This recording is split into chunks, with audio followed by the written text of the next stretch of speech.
The internet started to crash while I just started the live stream. Unfortunate timing, but hey. But yeah, what more can you do? Hello everyone, Matt Requentaway here, and welcome to version 1.7 of Zenless Zone Zero. New character, Vivian, and we're also going to be able to do the brand new Chapter 7 story.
There we go.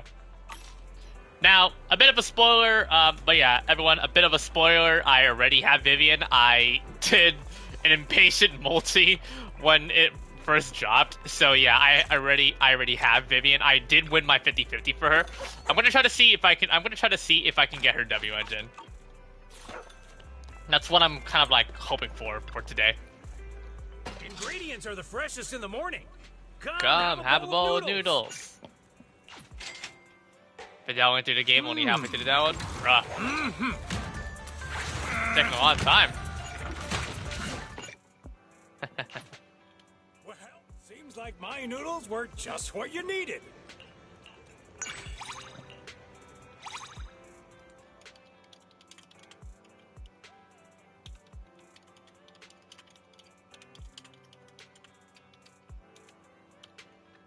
Alright, gonna make that as the pinned message, and let's get to work. But yeah.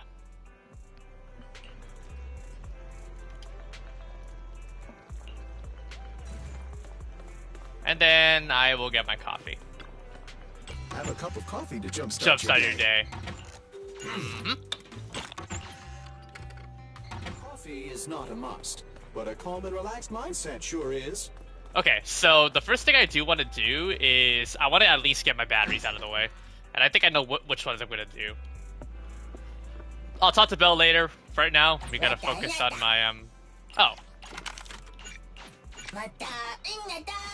Once again, thank you, Zhiyuan, for farming me, talents for Vivian. I appreciate it. Yeah, I'm definitely gonna do a Vivian Wish event once I'm able to unlock it, that is.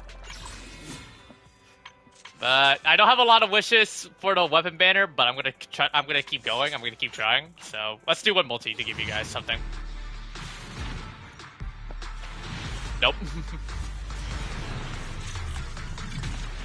Got 2 A's. Corinne and a W engine that I probably might have already own, but whatever. Yeah. I don't need a wish for Jane because I already have her. I already have Jane from version 1.1, so I'm good to go.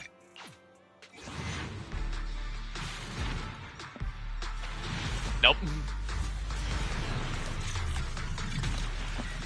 3 A's this time.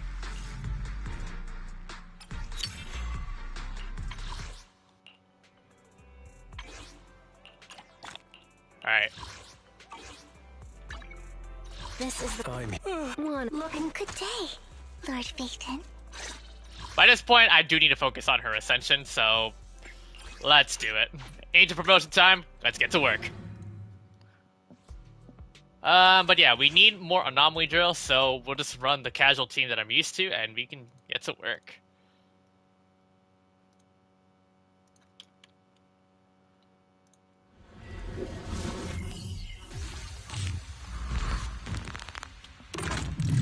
But yeah, how are we all doing today? But yeah, don't need any help, right? I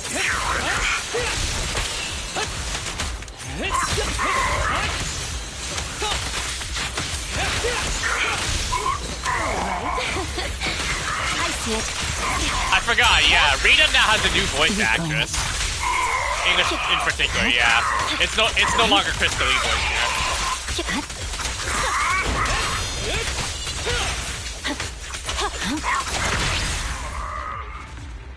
There has been a lot of new changes on voiceover. But I think I'm gonna go ahead and rest the computer now. Let's do it.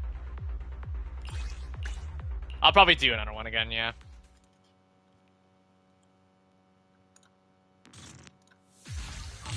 One more, and then I'll use some battery for Vivian's bosses.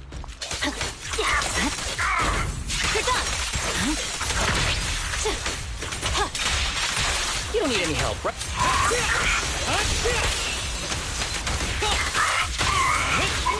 Go get some rest.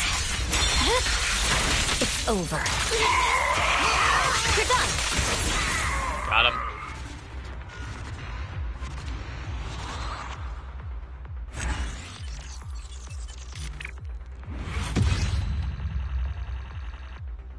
Alright, so yeah. I can craft some I can craft a couple of batteries for oh, I think I cracked the bone. Ow. I'm okay. 2 batteries and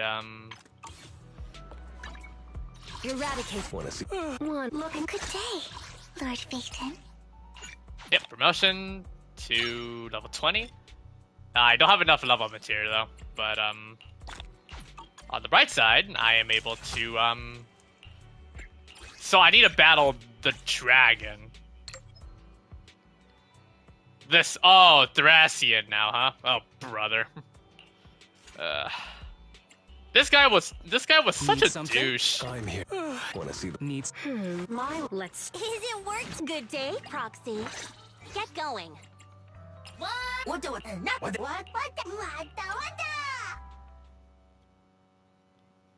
Don't mind the bamboo sounding cute as hell, but that being said, how is everybody enjoying 1.7? I'm gonna probably do a lot today on today's stream, preferably the story, and then I'll do whatever with fantasy.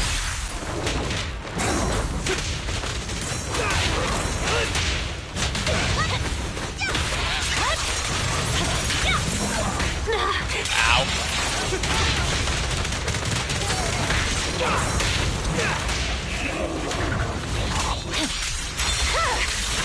Weakling. Amazing play.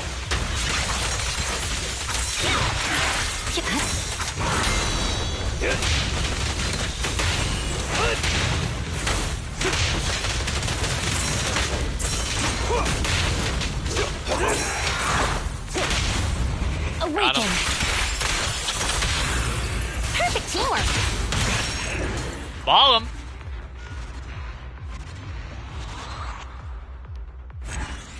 I'll probably do a second burnout.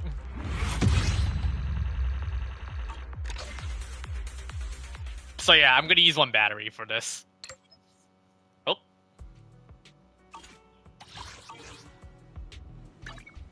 Eradicate. needs. One. Numbers. Had made Rena at your service. Standing by. I wouldn't ready for. I only handle technical matters. Some of them sound a lot more generic, Look if you didn't know. Lord Phaeton. But hey.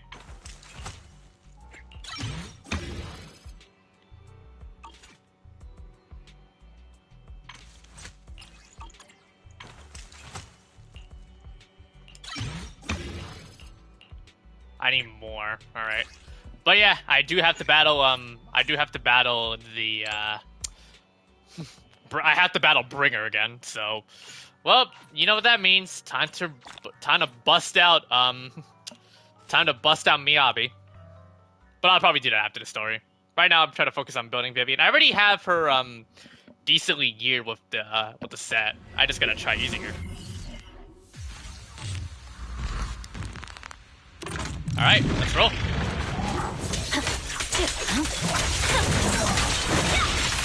Press forward. My turn. see it.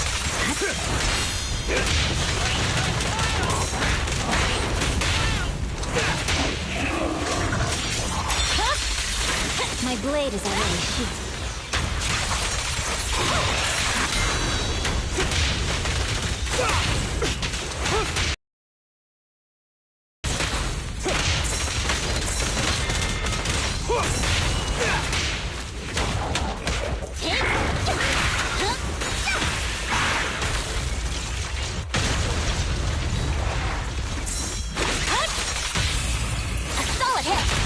Things are about to get violent. Swift and decisive. Nice.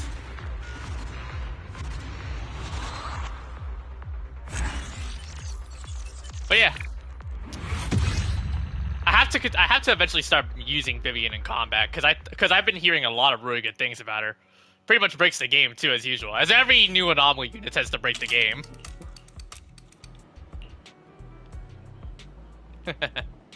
Alright, daytime! And... yeah. Oh, did I forget to clean the mail? Oh, I did. Oopsie. That being said, in terms of store, I don't think it's necessary for me to, buy Fading Sentinels for talents, because the shop's about to reset in less than a week, so you might as well not. But yeah. Wanna see? My main focus is to, you know, level up Vivian as much as I can. One more burnout will do. And I have to battle the, oh, I need 7. Huh. Damn. It's okay.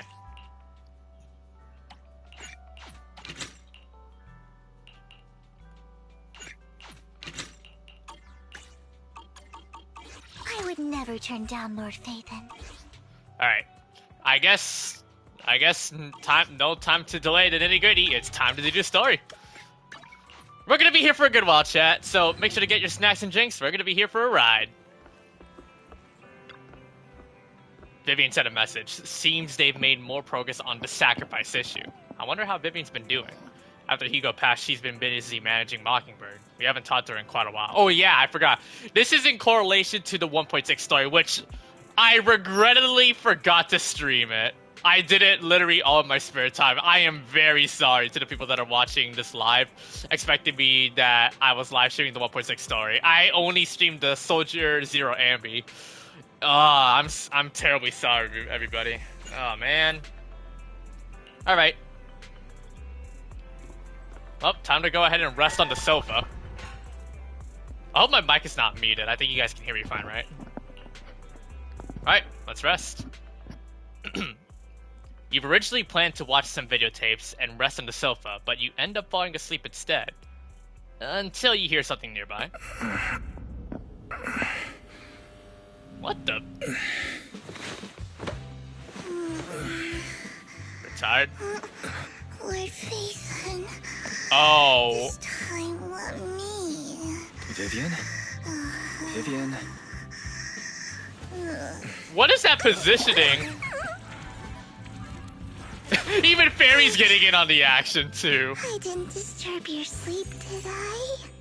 Oh my god, here comes the down bad again. I love it. Season 1 epilogue. Bury your tears with the past. When I got here, the other Lord Phaethon said you were resting on the couch and just let me in. I meant to keep you company while you slept, but then I dozed off myself. I was going to sit here looking super cute, hands cupping my face. You know, like the #1 sleepy face I want to wake up to pose. I can't believe I ended up falling asleep myself. #1, the what pose? #1 sleepy face? Vivian, are you sure you're awake? That sounded like sleep talk. I'm sure sleeping in that position couldn't have been comfortable either. No, Lord Phaethon. I was just worried that I had disturbed your rest. Just being able to see you sleeping peacefully is already the highlight of my day. No, my entire month. That sounds a bit too stalker talk. Though it is a bit late. Okay. Good morning, Lord Vathan. Do you need anything from me today? Why so formal? You're here super early today, Vivian. Is there something urgent? Mockingbird's death has stirred up quite the storm. I took some time to gather intel. It seems someone deliberately leaked the story that Hugo is an illegitimate child of the Ravenlock family, but I haven't found the source yet. Could it be Hartman? Could it be Hugo's uncle, Hartman? Maybe he's trying to turn people against Hugo and Mockingbird by playing the illegitimate child card. I suspected that too. He could be using Hugo's background to make people believe Mockingbird is just another Top's pawn. To the upper class, Mockingbird may be insignificant, but it has a loyal following among regular folks. But after some digging, I was surprised to find that the public isn't turning on Hugo. They're actually starting to see him in a better light. Some people feel bad for him. Some relate to his struggles. And Hartman's the one getting all the heat. Public outcry against Hartman is growing, with many believing he murdered Hugo for his own selfish gain. Tops is hosting an industry summit this week, a responsibility usually handled by the Ravenlocks. But my sources tell me another family has taken over this year at the last minute. If I'm not mistaken, Tops is intentionally keeping its distance from the Ravenlock family due to the current public sentiment. Hartman wouldn't just give up like that. Could it be that someone's trying to get rid of Hartman? Is someone trying to take advantage of this to get rid of both Hartman and the Ravenlocks? I think Hartman knows this too, which is why he's completely vanished. No matter how hard I search, I can't find a single trace of him. Hartman must have taken the sacrifice core. Now that he holds this bargaining chip, he is definitely going to negotiate his way out of this with the Exaltists. Sorry for interrupting. Can I borrow Wise for a minute? Oh, no problem at all. I'm sure you have important faith in matters to discuss. Take your time. I'll just be waiting outside. Wait! Don't go outside, Oh, don't mind me, Lord Vathan. I wanted to browse the videotapes anyway. I'll be right here. Just let me know when you're done. Thank goodness Vivian didn't walk out the main door. Lycon's been pacing around outside for like half an hour and scared off at least 5 customers. He's stressing over what he did to Hugo in front of Vivian. Oh yeah, He you're really right. needs to I talk to forgot. us. Yeah. Maybe you should go speak with him first? I mean, I don't blame him. Okay, a bit of a recap. What Lycon did to Hugo. Never thought I'd actually see literal gore kick in, and oh man, I was not expecting that. I'll go talk to him. Sure, I'll go talk to him. At the end of the day, we're all after the same enemy. As proxies, we should become the bridge between them.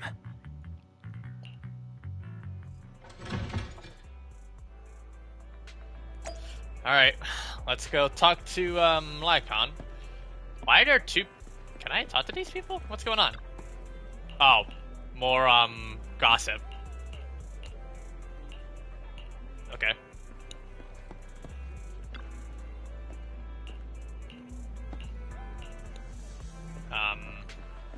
Hey Lycon, how you doing? Doing alright? Good morning, Master Proxy. Good morning. Good morning.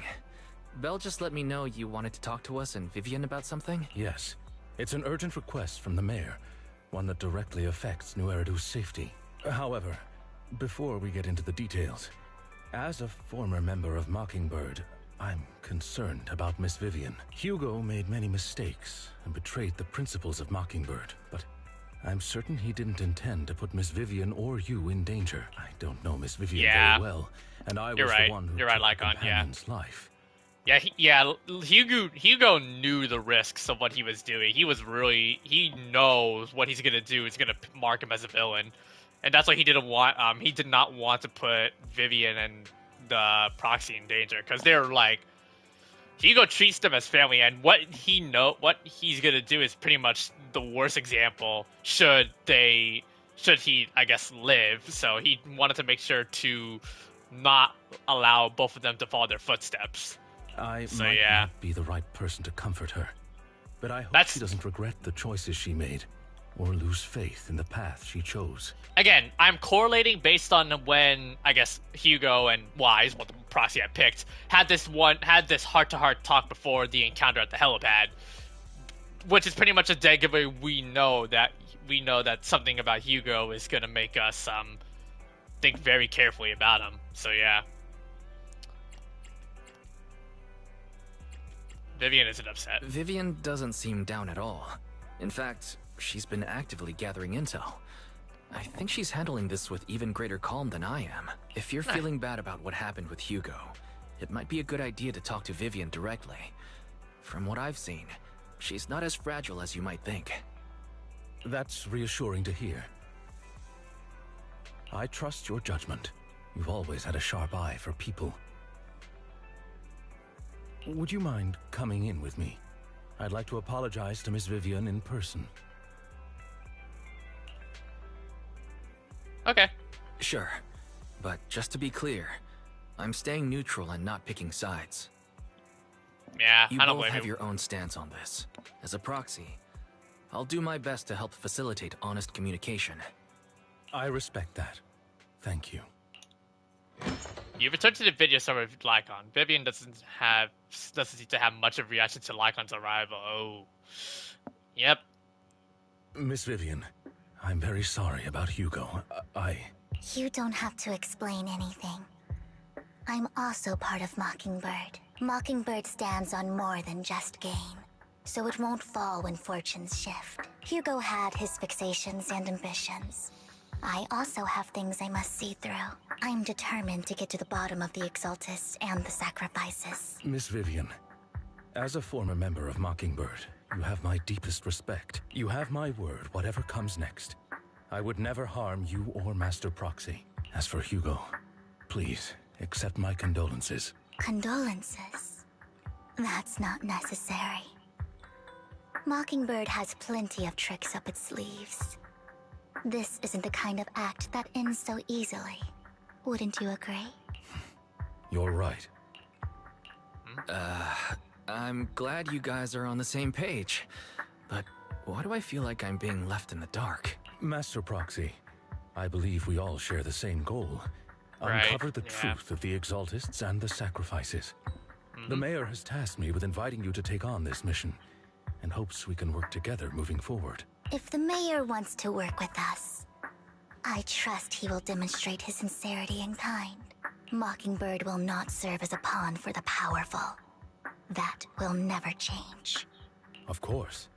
While the Mayor cannot handle this personally, he will make sure we have all the intel and support we need. Miss Vivian, I know you have your own intelligence network, but for some high-profile shady dealings, perhaps the Mayor can provide you a different perspective. Please, take your time to discuss.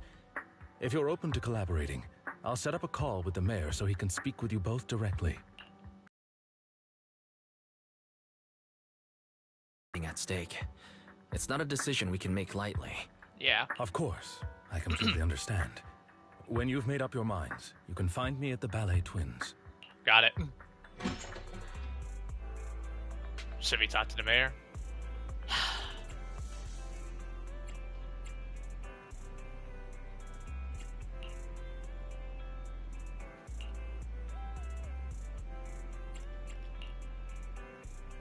Wouldn't it be against your values? Just learn a good story. All people can be given equal opportunities to treatment. Well, let's go see him. Okay, we can't get any bonus dialogue between them, but yeah, look at the squad. That being said, can I get I want to see if I can get a photo if possible. Oops. L3. Vivian's best dream be like a photo with the a photo with Lord Facin. Lords, I guess you could say. But yeah, let's head to the Ballet Twins. Let's go.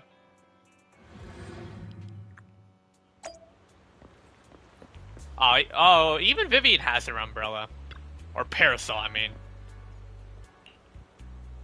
Let's talk.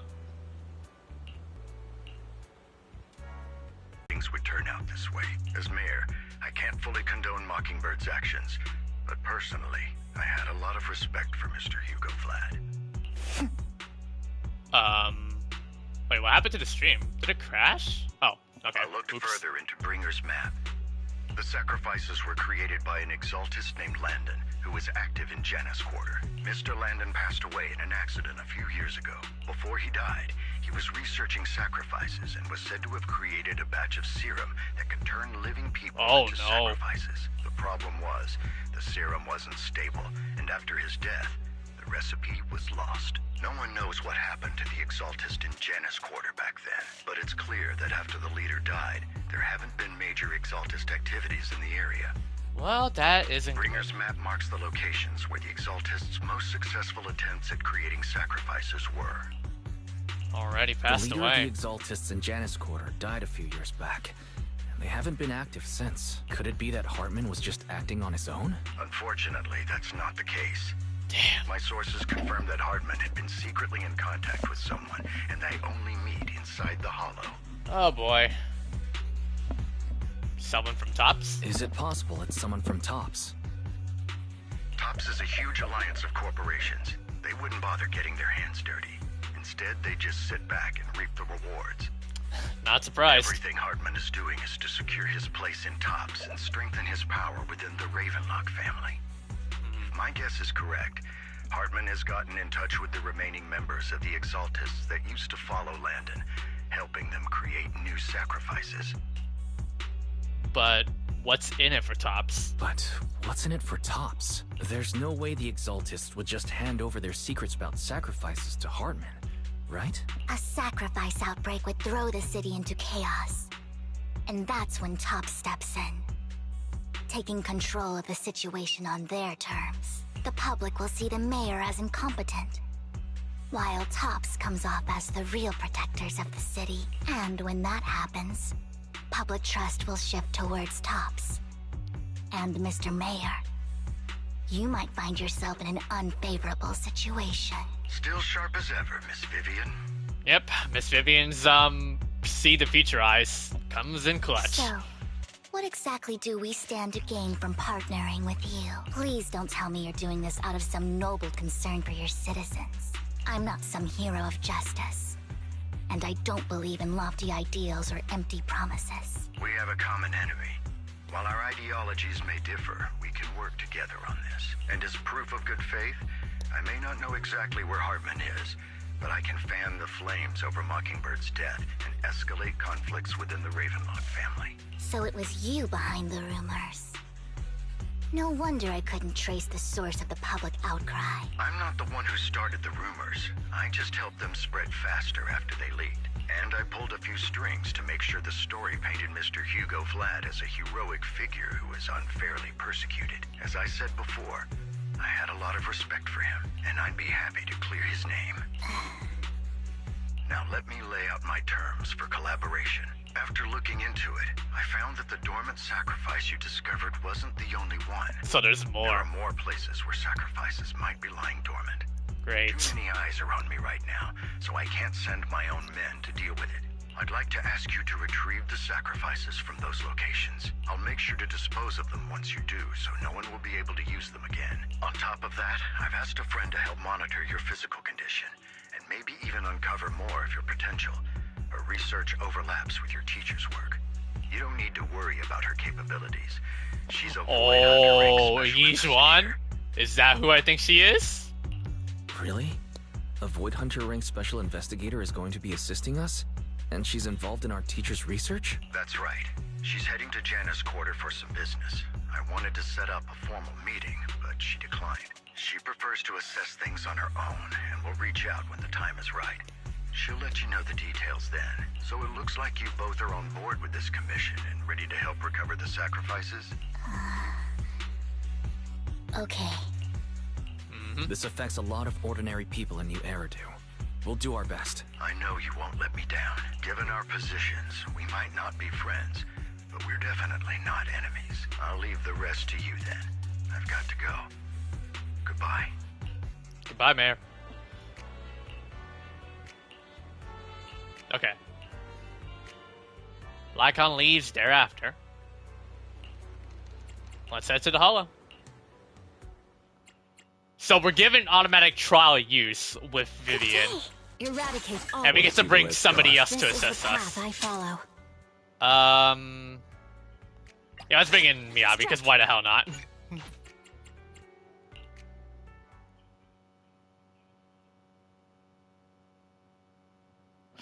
Double anomaly be like, let's do it.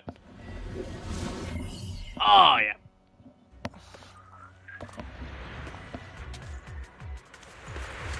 Stare into the eyes of the beholder. After activating EX special attack, Vivian will automatically enter the fluttering frog state. During this state, tap the normal attack to unleash basic attack suspension. When any squad member's EX special attack is a target, a basic attack. Oh, so it's a follow-up? Oh, well, okay. Lord Phaethon, thank you for trusting Mockingbird and me. Fool. Oh, here we go. Don't touch me. Ow. Hey, Tap. Oh, the bamboo is a grappling hook like it's Batman. That's cool.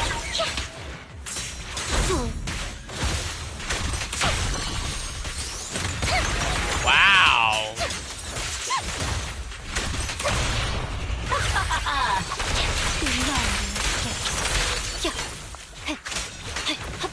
Moving in. Has someone already taken the dormant sacrifice from here? Or did the Exaltus decide to relocate it? No. If these dormant sacrifices aren't handled carefully, 1.7 Slayer was peak. they could awaken and turn against I see. anyone nearby. She wouldn't risk moving them unless it was absolutely necessary. Did she realize the mayor was looking into this? Maybe silence up, you hear another voice of someone debating. You don't know who it is, so you pulled her aside to listen. Did Hartman just make up this intel to get a shot working with us at Tops? I've been walking around forever and haven't found a thing. The Ravenlocks have always been a shady bunch. No surprise they've gone downhill over the years. I heard they were pretty loaded back in the day. What kind of business did they run? No clue.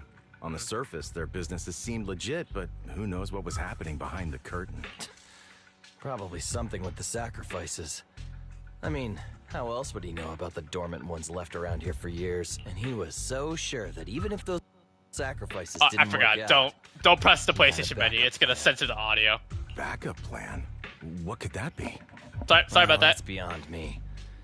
I just happened to overhear something while I was next to Mr. Edmund one day. What's Tops planning to do with all these sacrifices, huh? For research? Do you think we'll ever have a normal life in the Hollows? Don't ask questions you shouldn't be asking. All right. There's nothing here anyway.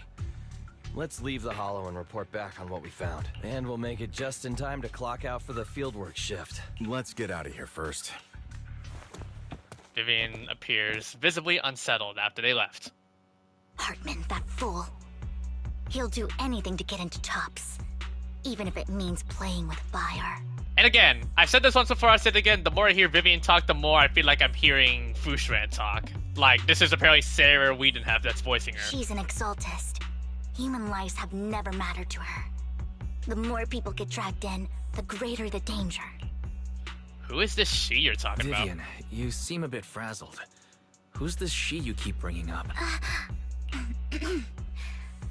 I apologize for losing my composure. Please don't mind me. The she I'm referring to is with the Exaltists. Someone I have a history with. That's why the moment I heard about the sacrifices, I felt compelled to uncover the truth. I never meant to hide anything from you. It's just that, for me, the Exaltists bring back painful memories. Gotta face your fears sometimes. And I'm not... So, Lord Phaethon, please give me a little more time.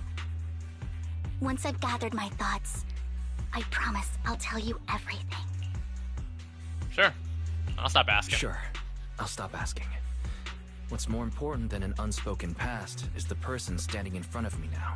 As for everything else, we can talk about it whenever you're ready to share. Lord Phaethon, if we weren't in such a hurry, I'd Oh spend my god. 3 hours singing your Wise, how do you continuously riz so, like, effortlessly? Like, damn. Make sure to get it done before bedtime. First things first. I mean, to be fair, you're kind of, it's handicapped because Vivian's the biggest down bad facing simp by far. By now.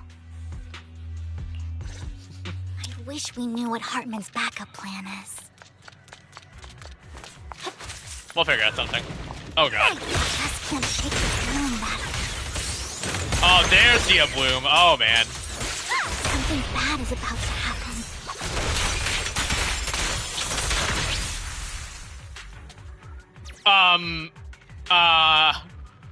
Did I glitch the game? Why is Miyabi here? Miyabi, this is private matters. Of course, she is obsessed with being with her fiance. Hugo may have done terrible things, but he had his reasons. Nothing over there. Oh, Mockingbird might be seen as the bad guys by a lot of people, but I hear one of the ice cream carts. Is it above? I think it is above me, isn't it? ironically, joining Mockingbird is what put me on the right path.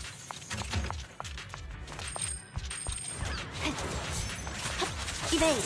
For the first time, I'm needed for more than just my purse. Nothing here either. Uh-oh. Don't touch me.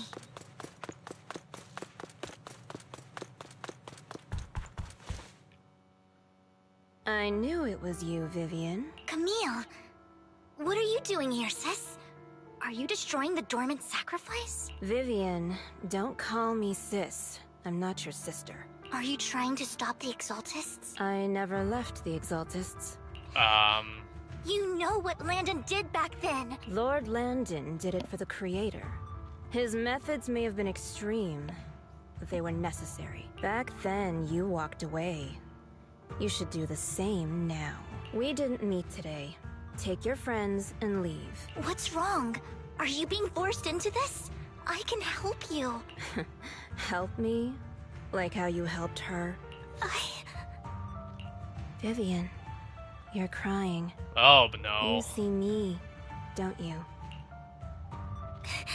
No, You haven't changed a bit, Vivian. No need to hide your tears. I know exactly what's ahead for me. You've made your choice. And I've made mine. One last piece of advice. Stay out of this. She loathes you. I won't tell her we met today. Don't show yourself around us again. Camille! Oh, and she throws a smoke bomb and attracts Asterios. Even though you have many questions, dealing with the imminent threat feels like the right choice for now. Alright. Lord Phaethon, watch out! On it. I'll tell you what that was about later. I'll keep that in mind, thanks. Let's take care of the ethereals first.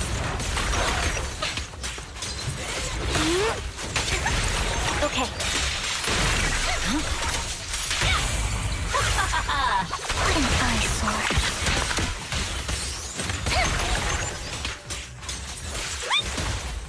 Ambush! Nice. Oh, ow. Fine. Misplayed. Just then the phone rings. You've been gone forever. Did you run into any trouble? We searched the coordinates the mayor provided. Most of them were already empty. No dormant sacrifices. Camille, the Exaltists have been actively destroying the dormant sacrifices. Why would the Exaltists go after the sacrifices? I saw it too. But I can't figure out why the Exaltists would do this. And one of them is someone I once knew. I thought she would leave the Exaltists after Landon's death. But she stayed. Wait, what did I miss? Why do you know so much about the Exaltists, Vivian? When I was a child, I stayed with the Exaltists for a while. Back then, Landon was one of the most respected figures among the Exaltists in this region. A lot happened. And after Landon died, I left. I can't turn a blind eye to the sacrifices. Wow, this is the same disc as Harumasa? I know all too well how many lives have been lost bringing them into existence. Ever since I learned a sacrifice had appeared in Janus Quarter, I haven't been able to stop worrying. I won't let history repeat itself. That's why I asked Hugo to investigate, starting with the sacrifice core. Vivian. Please stop. I'm not looking for comfort. I'm just recounting the story for you to understand the situation. We've got bigger things to focus on. But when I do need comforting, I'll come straight to you. I hope you'll make time for me, Lord Vathan. Just so you know, I'm not the easiest to console. Okay. Absolutely. If you're feeling down, we'll be here for you. Okay. Back to the matter at hand. That conversation between those two TOPS employees back in the Hollow is still bothering me. They said Hartman had a backup plan. And that got me thinking about some news that was quietly swept under the rug. Lately, there have been mining accidents in Ravenlock-controlled area. Many workers 41 hours. have died. No, 41 hours, I mean 41 minutes. The families were paid off with huge settlements, way more than usual. No protests, no controversy, and the issue was buried. But considering the Ravenlock's financial position, why would they be so generous with payouts? Sounds sketchy. That sounds sketchy. Do you think those accidents were faked? Precisely. I don't think those workers died in mining accidents. I'm planning to reach out to some old friends, see if they've heard anything about this. Do you have time, Lord Vathan? My contacts are just near 6th Street. Care to join me? Let's go. Sure. Let's go together.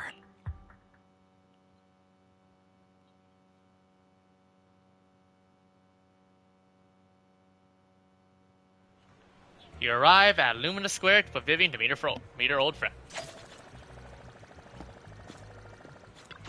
Almost level 62.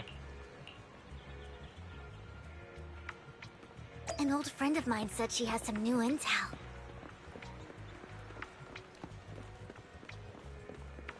She's like a mentor to me. Oh yeah, I remember her. I learned a lot about data scraping on Internet thanks to her. Rain. Been a long time. Rain! Long time no see. Yeah, it's been a while. Rain? Rain? So you're the old friend Vivian was talking about? Yeah, Phaethon.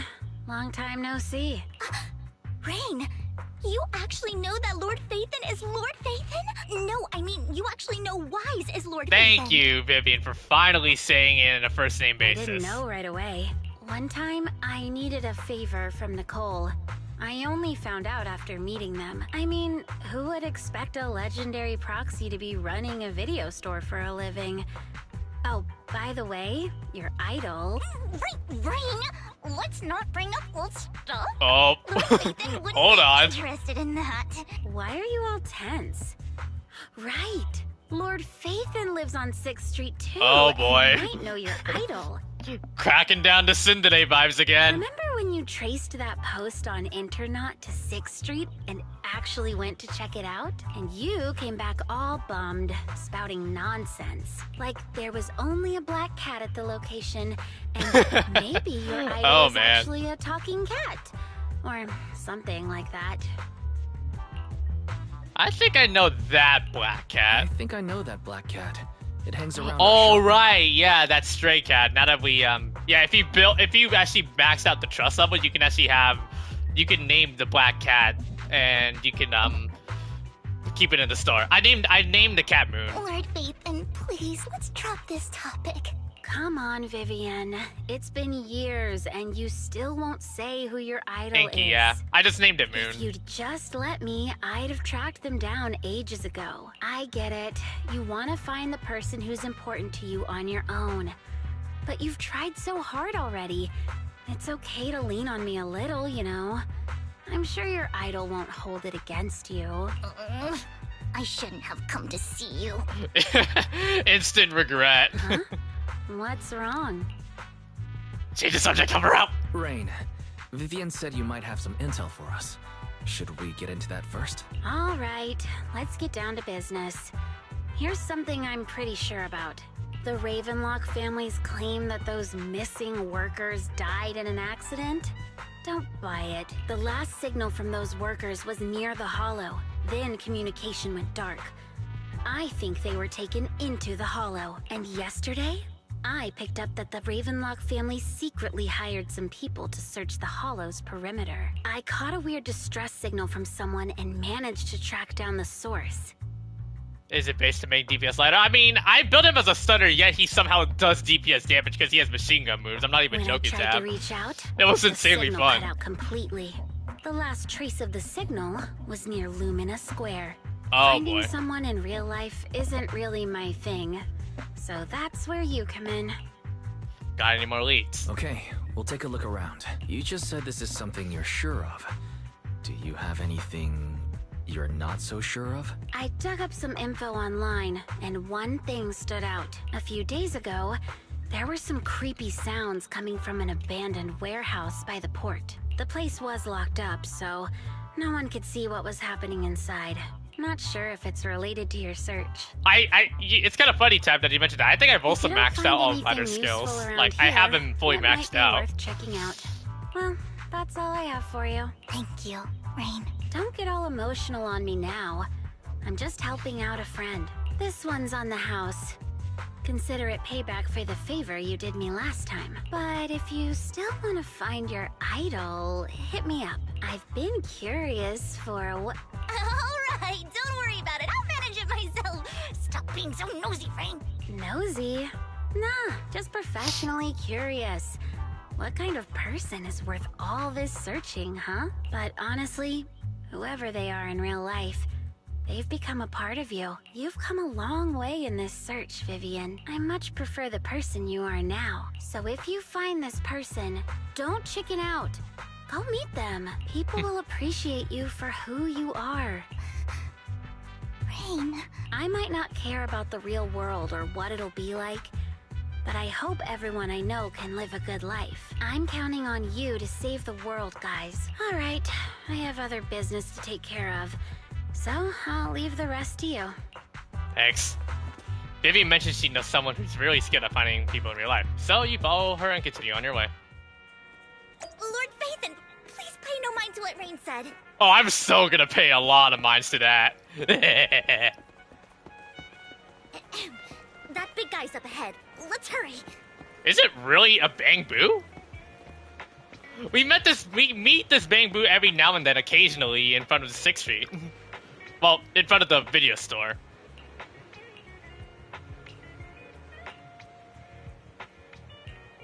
You know each other? Yeah, we know that this is Lucky Boo, yeah.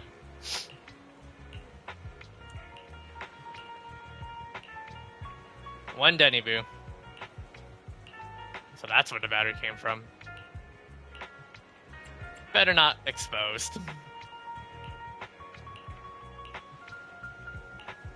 And nah. In the desert.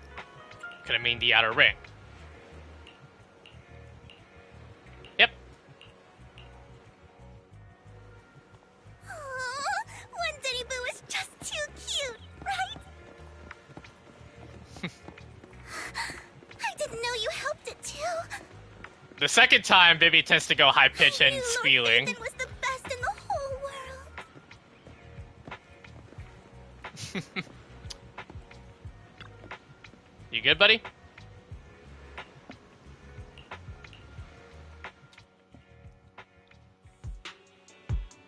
Don't take me back, please. I was wrong. I know I messed up. I don't want your money anymore. Please, no. Calm down. Who are you?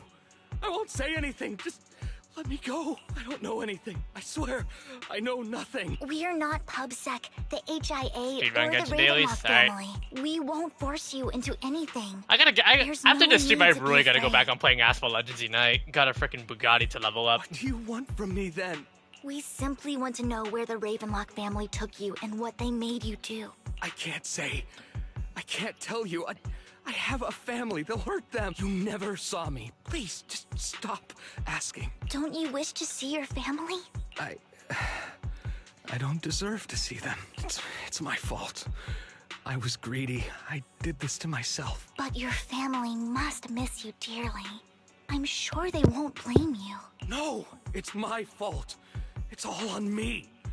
I don't want to drag them into this. If the whole ship is sinking, no one on board can escape. I'm just a nobody.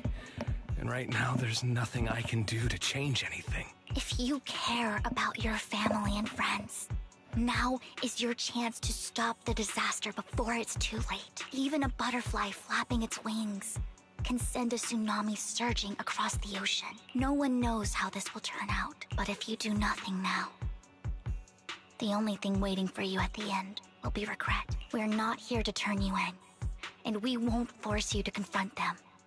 You'll be safe with us. I'll help you return to your family. But you must tell us precisely what happened. Hartman offered a huge amount of money, looking for workers to go into the hollow to guard something. Getting the free name card. Good luck. Nice. The money was way too good. We all kind of figured something wasn't right. I thought it was just smuggling or guarding some kind of illegal ether resources, so I signed up. After we sent in our applications, Hartman's men took us into the hollow. The first place we went, there was a strange box. When we got there, they handed us some pills, saying they'd improve our aptitude for ether, for us to last longer in the hollow. But after I took them, everything went fuzzy. Oh, no. Something was definitely off about those pills. When I woke up, I saw my coworkers dead in front of me.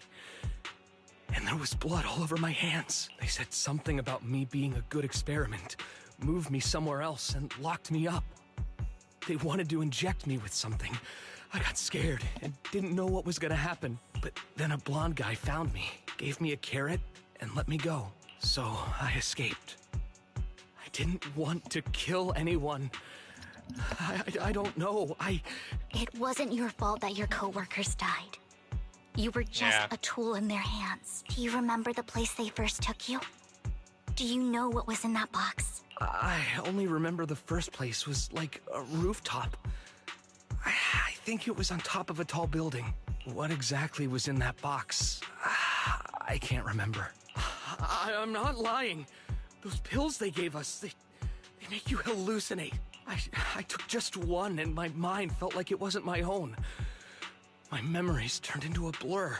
I'm telling the truth. I'm not trying to run from my mistakes. I just really can't remember what happened. I know you're not lying. We'll arrange for your protection. You can rest easy and recover, and your family won't be dragged into this. Once this is all over, you will be able to reunite with them. Let's hope.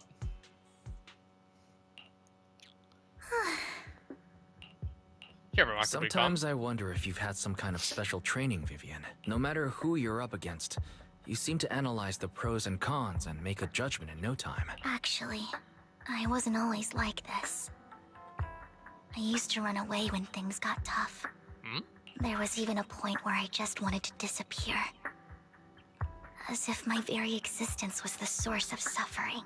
I wondered, perhaps leaving it all behind could put an end to the pain.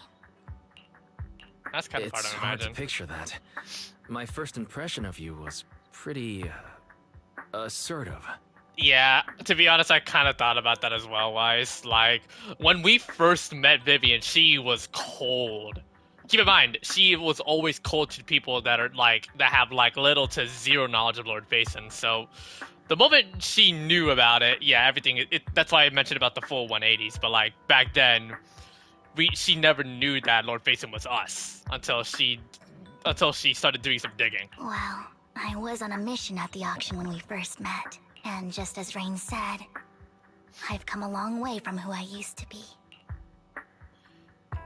Why can't we switch MC like Luba? I mean, you can't. I mean, you can though. It's technically, quite a coincidence that you two know each other and are technically actually you close. can switch the MC, but in terms of story, yeah, you can. That's a bit of a rip. You even know one Denny Boo. That surprised me. We might have crossed paths without even realizing it. Enough about me. Tell me more about you, Lord Phaethon. Where have you been? And what have you experienced? Let's start with the Red Fang Gang. Looking back, it feels like I've been through a lot lately. Oh, yeah. yeah. I even lost our Phaethon account. Yeah, we're now really tracing everything back to how we first started in terms of the Lord Phaethon lore. So yeah, what makes it important was that Vivian, as I said, that Vivian was the most dedicated Phaethon supporter by far. One might say is down bad. But so ever since the hack, like of the original account, and that they had to start from normal, that broke Vivian a lot. But like but I do admire her dedication for keeping her hope up with Lord Phaethon as a whole. It's a long story, starting with how the Cunning Hares took something from the Red Fang gang. As you walk along the river by Luminous Square with Vivian, you start sharing your stories. Although she was a part of them, she's been to the places where they took place. She's been to the chaotic hollow of the Camellia Golden Week. She has her favorite sandwich at Cheesetopia, and she's even received a star sticker from Officer Mimi for rescuing Bang Boo. You are amazed at the coincidences of life in New Eridu and how your paths have crossed so many times without you realizing it. After a long chat, it's time for a meal. Ooh, It should be around this area. Belle told me there's a highly rated store here. Oh? Lord Phaethon! What's wrong? I've seen that black cat on 6th Street. That harmonica in the outer ring you mentioned. I've heard it before, too. I've even been to the monument outside Hollow Zero. But none of that was a coincidence. It was me.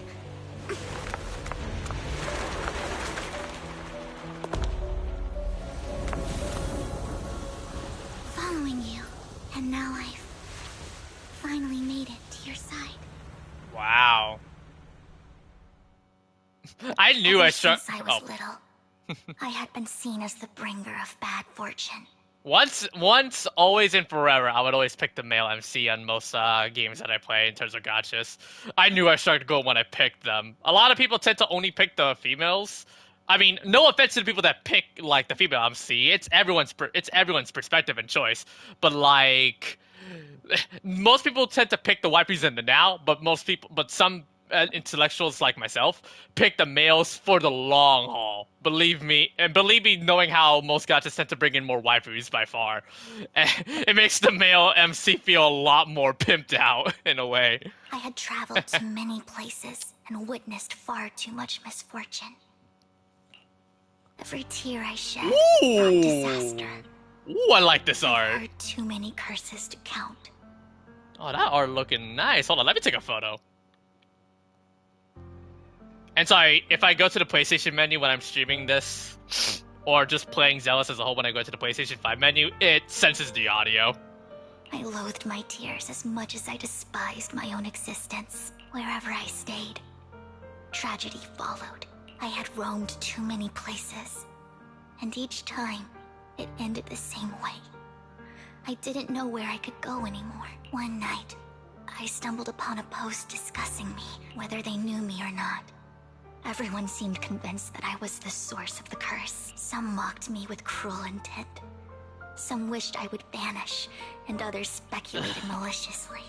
It really seemed that my very existence was a disaster. In that moment, as darkness enveloped the city, I saw lights flickering to life all around New Eridu. So many lights. And not knowing where to go, I thought, if only I could disappear into those lights. I made up my mind. And right then, my phone rang. Gotta figure out who went triple con and Genshin. No, good luck, Deb. I decided to take one last look. I wanted to know who left me my final message from this world. And then? It was you, Lord Phaethon. We sent the message. We were the ones that saved Vivian and brought her back to the right path. No regrets. Me? Huh? Me?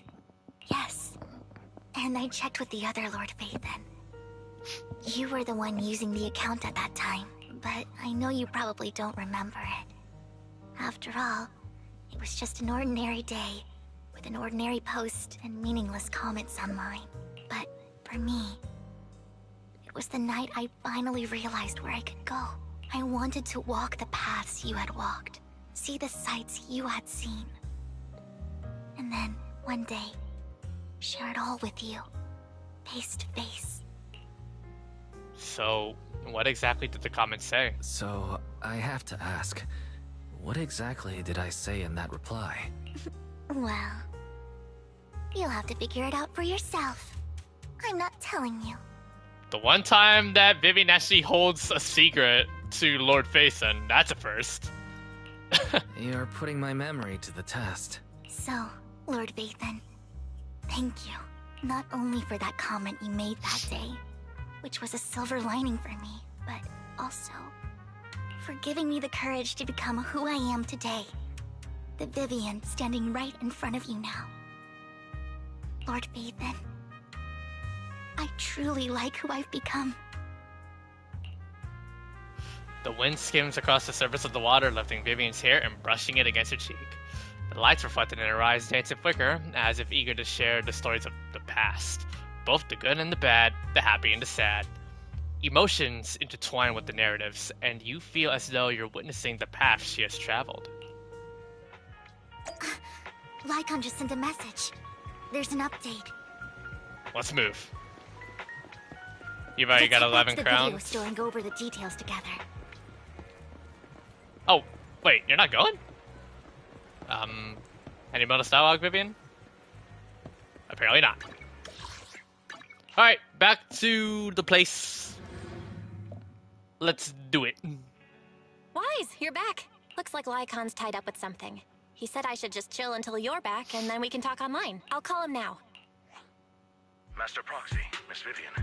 The gentleman Rena brought back has stabilized and calmed down now. Based on his account, we've identified where Hartman is hiding the core. He also mentioned that Hartman plans to trade the core with a group of people. We suspect that this group consists of members from the Exaltists. I knew it. Now that we have the location, it would be splendid if we could seize the sacrifice core before they do. Precisely. We hope you can head to the location as soon as possible to secure the sacrifice core. Leave it to us. All right, we'll get there right away. I have other matters to attend to, so I'll leave the retrieval of the sacrifice core in your capable hands. The mayor's friend that he mentioned before will also be assisting you this time. The target coordinates have been shared with her, and she'll meet you there. Please ensure your safety, and I wish you all the best. All right. Let's get going. Good day. This is... Touch, huh? Is something the matter? Officer 148? You're touch, huh?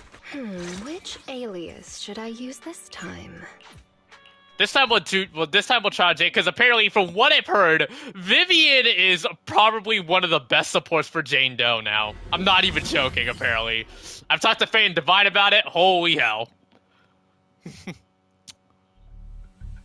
Why the hell did they have freaking Tommy guns? Where's the sacrifice core? Camille, you really think I'd stroll around with something this important? Plus, even though the Ravenlocks and the Exaltists have been working together for ages, I've hardly even met Lady Dina. I'm the one offering the sacrifice core here. I'm curious what Lady Dina's got lined up for me in return? I'm just here to verify that the core you mentioned is real.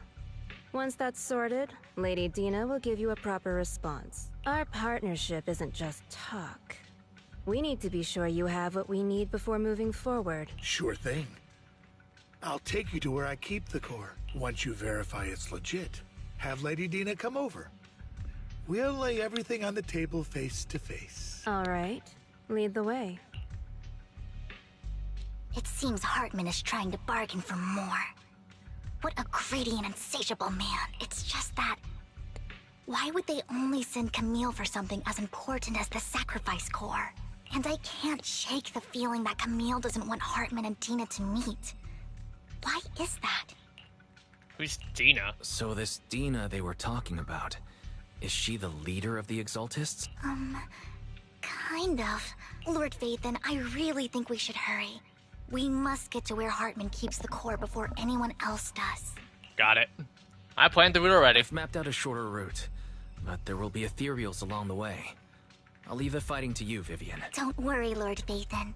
You're in capable hands. I'll ensure your safety. Let's roll. Nothing over here on the other side. Don't touch me. Ethereal! Stay away from Lord Phaethon!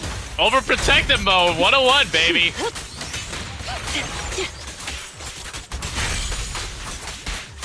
My turn. Fool.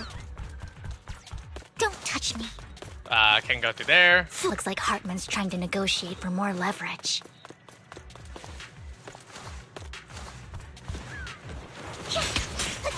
Let's get out of here before we're spotted.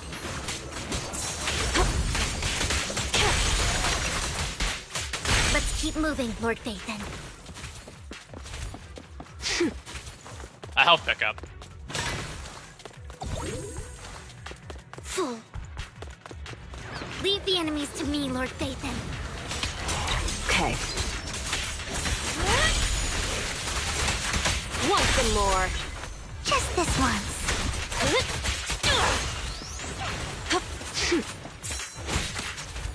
Hello, dear.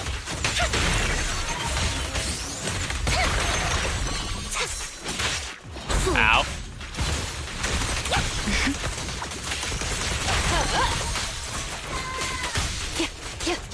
They're still over there. Looks like they're arguing.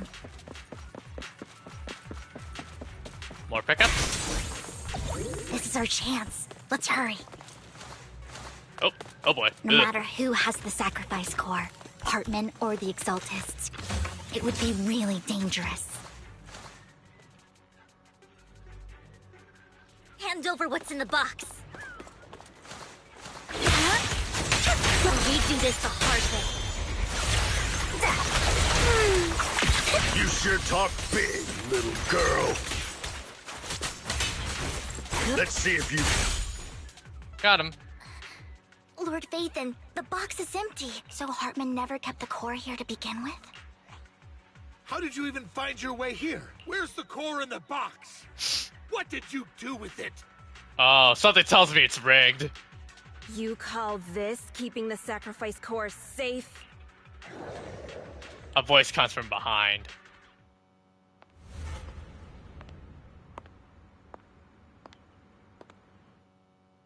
Vivian, it's been ages. Dina! Oh my, you actually remember me. So sweet. Look at you, thriving. I thought you'd totally forgotten about our past. So, tell me, do you ever dream about the people you've killed?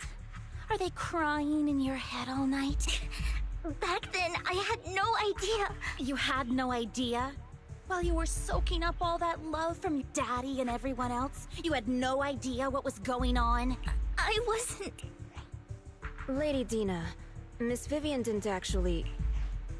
Camille, when did I say you could meet up with Hartman today? I just wanted to make sure the sacrifice core is legit.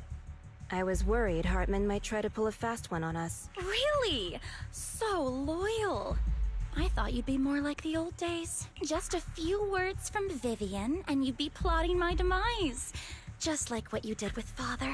I won't, Lady Dina. Don't even think about betraying me, Camille. You owe me for what went down back then. However, I do understand your worries. This core, it's fake.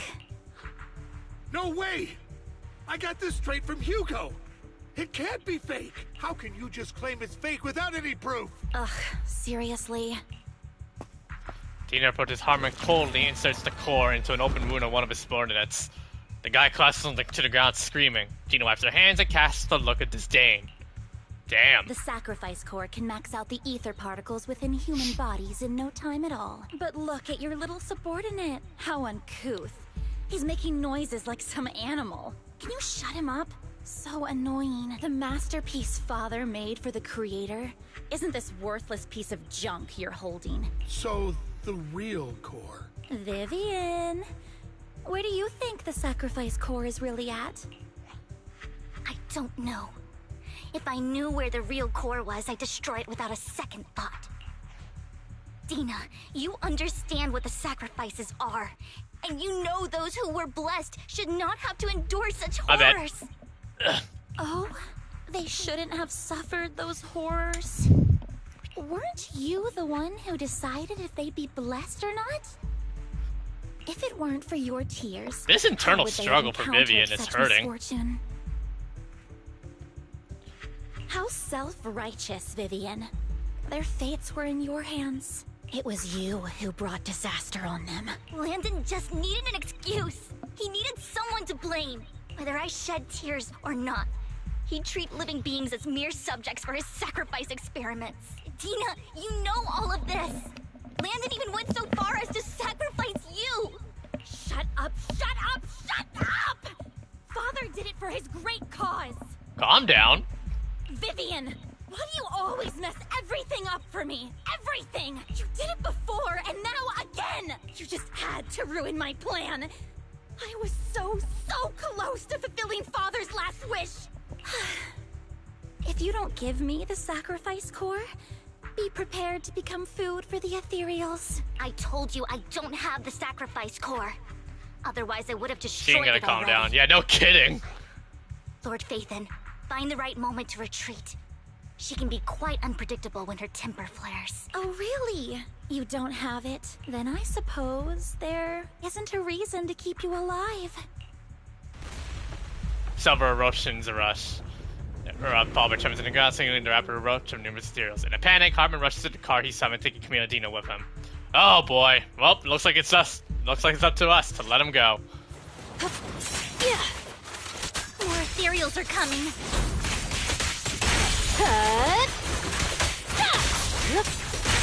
Too many. No chance to get out of this. Fool. Don't touch me.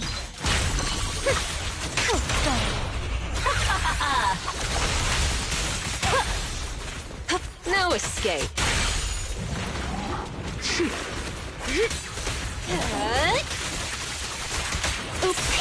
Ultimate time. Lord. Yeah, Lord Phaethon's gonna notice you with that jetpack skirt.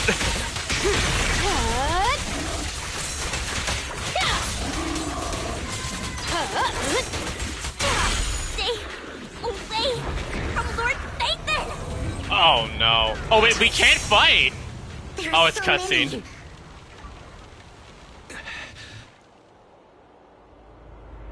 Oh, Yizhuan, let's go.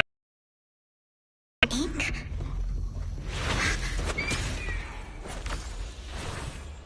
Shun Palace, good fortune, closed gate, safety.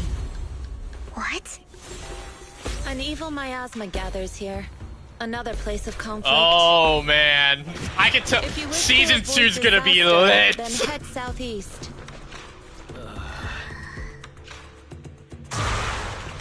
Some might say Now. she like Ambi older sister. I don't blame them. She really does look the part.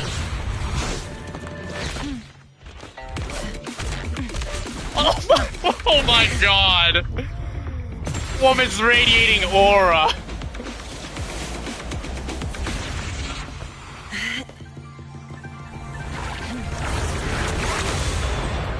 Okay, man trying to act like she a bad. That's like a RoboCop levels of walking away from Finally, explosions. Peace and quiet. What the hell? You must be wise, right? Mayflower mentioned a special partner might need my help. The mayor coming in clutch. You are? May I ask, who are you? I'm the 13th generation master of Yunquei Summit. You can call me Yishuan. Mayflower passed along your info, and I was curious what I need to know Yishuan's Yishuan's voice actress. I need to figure it out. At first, I thought it might be a hassle, but your energy feels really calming. Quite nice, actually.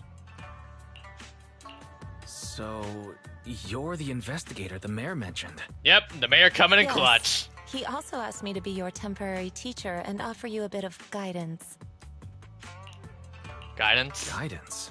I think I What know does who's the that next mean character I'm gonna exactly? pull. Yeah, I'm definitely gonna pull for Yishuan without a doubt. Unfortunately, this isn't the Gotta right start time or season 2 place with a to bang. talk. With a bang, you I know? have some investigation work to catch up on, and it seems you've got quite a lot on your hands, so let's part ways for now. I'll find a good time to visit you soon. Yishuan leaves after saying this, while Vivian appears lost in thought, looking distracted. I'm so sorry, Lord Phaethon. I'm just not feeling very well. I think I'll head back for now. I'll investigate the sacrifice core and reach out once I find something. Let's look at the holo first. You don't look so great. Let's get out of here and figure things out later. Well, damn. Turns out the stakes are raised. Let's talk to Vivian.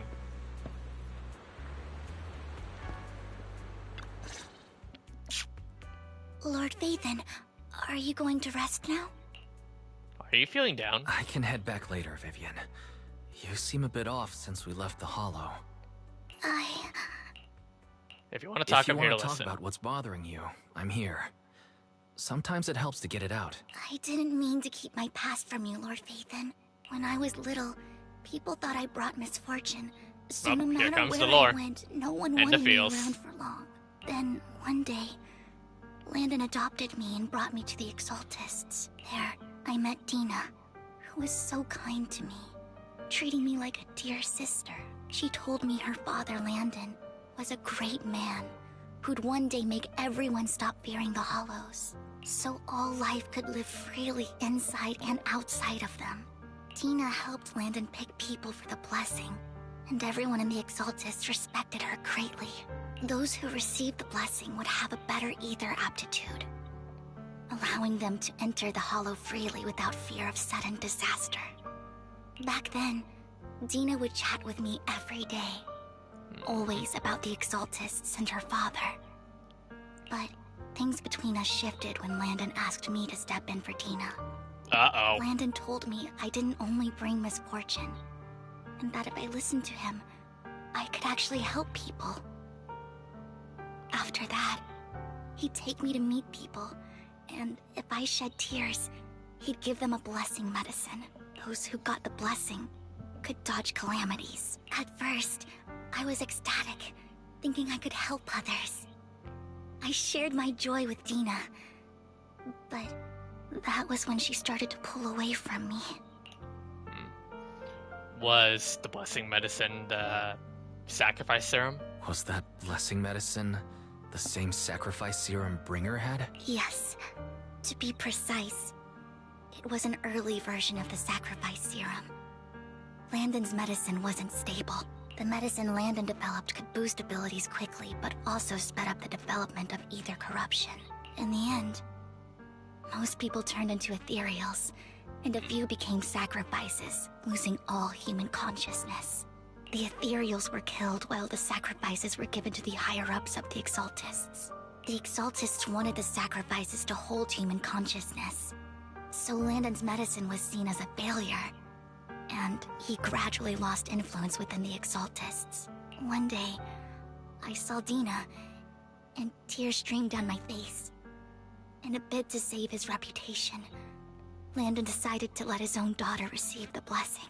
I had always thought that getting the blessing was a good thing, until I saw terror in Dina's eyes that day. That evening, I broke Landon's rules for the first time, and followed him out of the Exaltist's residence. I trailed him to the Hollow, where I witnessed someone who had been blessed becoming corrupted. In the end, that person became an ethereal. Then, without hesitation, Landon killed him. Before Landon returned, I went back to the residence and snuck into his study. And there, I uncovered the truths I just told you. And just a few days later, it was time for Dina to be blessed. I wanted to save her and stop anyone else from getting deceived. So, that day, I told everyone present that Landon should be the one to receive the blessing, not Dina. I wonder how that went. At first, Landon argued, and no one believed me, but in front of them all, I looked at him and let my tears fall. Vivian starts to recount what happened that day. Let's see. Lord Landon, please accept the blessing. Vivian, you... Why won't you accept the blessing? Were you lying to us? Oh boy. When Vlad shows up, think of me? Alright, gotcha. I'm great for fools! You have Whoa. no use anymore! Liar!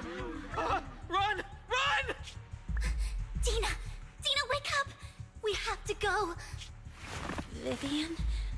What's happening? Listen to me. Lord Landon's so-called blessing isn't...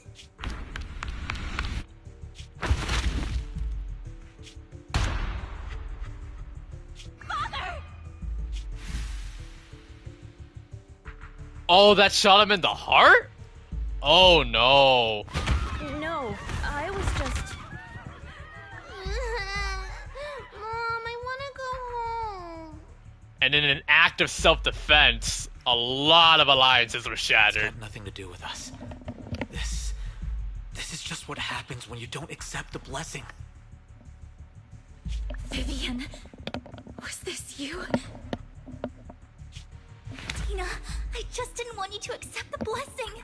Everyone who does ends up... I just don't want to lose my father. You knew? If you knew what he's done,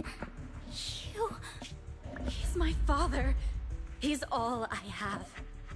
Orphan. Stop being self-righteous, Vivian. You only ever bring misfortune.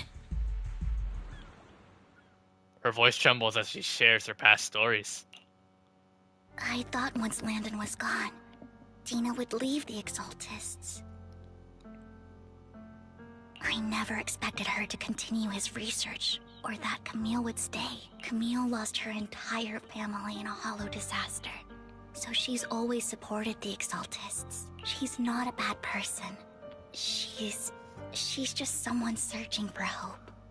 She joined the Exaltists very early on, and even watched Dina grow up. That day, she was just so desperate to save Dina that all these years she's been following Dina, taking care of everything out of guilt, I think. But I didn't just fail to save Dina. I trapped her. I see misfortune approaching, but I can never change its course or avoid the bad ending. Maybe I really am a bringer of misfortune. Don't think like that, Vivian. No, you're not the one causing trouble. Whatever went down Bro, with this the is Exaltists, deep, man. It was Landon who was pulling the strings. As for Dina and Camille, they knew the truth and they made their choice. The hollows and the disasters they caused took more than just their loved ones. Not all survivors cling to obsession and hatred like those two do. Yeah. You need to believe in yourself. You need to believe in yourself, Vivian. From what I can see, you're handling the sacrifice crisis pretty well on your own. Agreed. Besides, you told me you really like who you've become. I hope that you can believe in that at the very least. Yes, that'll always be true.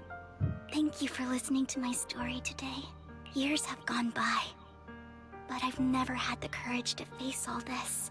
Maybe Dina and I were meant to meet today, so I could finally spill it all out. It lightens my heart a little. Lord Vathan, you truly are a wonderful listener. Just come to me whenever you need. Not just today. Whenever you're feeling down, note that I'm here for you. I will. It's been such a long day. You must be exhausted. I'll track down the location of the sacrifice core and let you know what I find. Good night, Lord Vathan. After bidding farewell to Vivian, you head back to the video store. You see the collectible she gifted you on the table, and it stirs a flood of memories. You've been through so much lately. You hope the sacrifice crisis can be resolved smoothly, pondering the whereabouts of the real sacrifice score. Weariness sets in, and before you know it, you drift off to sleep. When you wake, it's almost noon.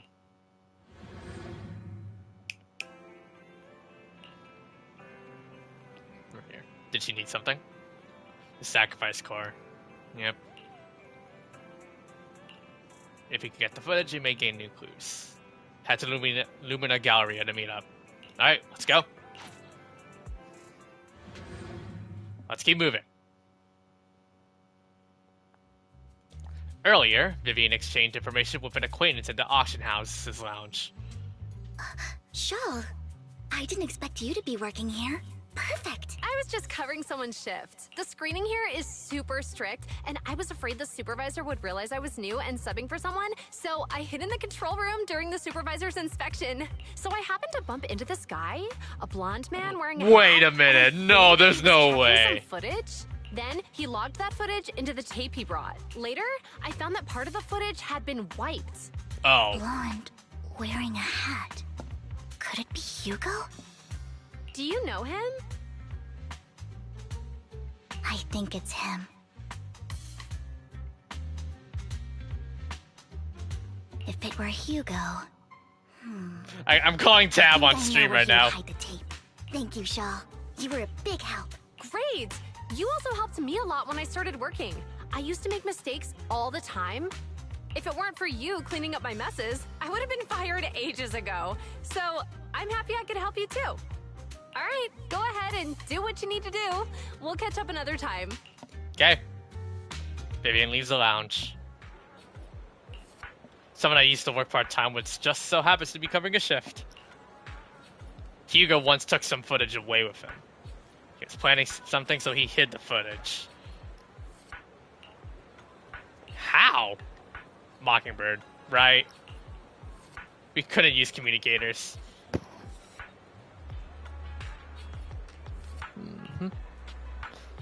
The tracker only gives a broad area, but I believe this might be something Hugo left for us to find. Alright. Time to go find some birds. And bonus dialogue.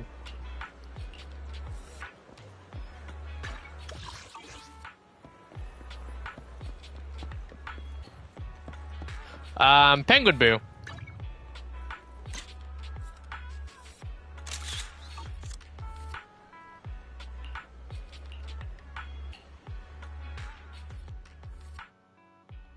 We're wrong.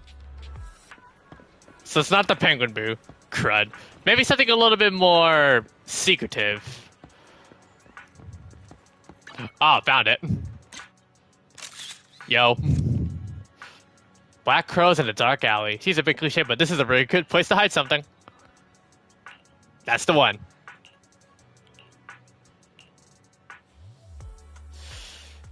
Find the recording, but it's unfortunately damaged. After discussing with Vivian, you decide to head back to the video store to get her to repair it and check the contents before making your next move. Alright, time to head back to the video store. Moving on.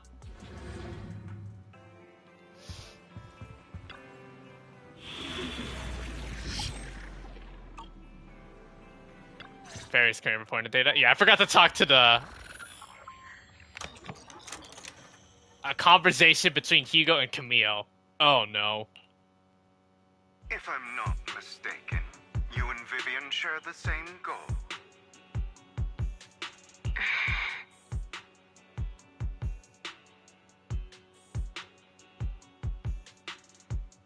Silence is no good for negotiation. Tab, can you get on? I just don't want Dina to reach a point of no return. Hasn't she already reached that point with what she's doing? The formula for the Landon serum was lost, but a batch survived, and Dina was able to develop a substance that can be used for mind control. If the dormant sacrifice and the remaining Landon serum are destroyed, we can put an end to this. Dina's concoction can't create sacrifices on its own. And the sacrifice core? That belongs to the creator, not her. Great. Although I find Landon's methods despicable, I can't deny that the Exaltists and the Creator are leading us in the right direction. I just don't want Dina to spend her life trapped by her father's mistakes. I mean, no offense, but I find your protectiveness rather weird. I will confirm the location of the dormant sacrifice and find the chance to relay the information to you. I do not want any of my people to be going into danger. As for the sacrifice core, I can only guarantee that it will not fall into her hands. As for how things will ultimately play out, The Creator will guide me. Ooh. What a very eerie way to end that videotape. Camille was actually destroying the dormant sacrifice? Why has Hugo never mentioned this before? Compared to Camille's motives, I'm more concerned about whether Hugo has more plans lined up. Hugo... Wise, Lycon just sent a message saying he's got something urgent that he needs to talk to us about now. Call Lycon first. All right, let's patch him in. Master Proxy, I apologize for disturbing you. No, you're good. You've just learned that the Ravenlock family will host a banquet tonight. This banquet is rather special, as they're allowing members of their family to invite business partners to attend. With Hartman at the center of controversy, there are many members of the family who are eager to use this opportunity to replace him. Oh There boy. has been spreading rumors of a young tycoon who inherited a sizable fortune and is looking to partner with a person from an old and influential family. This information has lured a young man named Burton from the Ravenlock family. So, you want me to pose as this tycoon and use Burton to infiltrate the banquet? Correct. And Hartman's study is also located within the venue. I see. Hartman's study might hold valuable information. What about me? It seems like there's nothing left for me to do. You can attend as her +1. Oh man, wingman Lycon be like. Oh my god, bro. Lycon the ultimate wingman. He knows he's him. Master Proxy, it seems Miss Vivian requires Oh wow. Wow, Zenless. Wow, Zenless. They got the balls. Yes, just your presence will help me immensely. That is incredible. Let's go together. Sure. If we go together, we'll be able to keep an eye out for each other. I'll accompany Vivian. I'll send you the time and place. Oh, that's funny. That was really funny, but I loved it. If you encounter any danger, Lycon being Lycon being the biggest wingman for the proxy, aka Wise. I hope everything goes well for you tonight. Alright. You get in contact with Burton. He said he'll come to 6th Street later to escort us.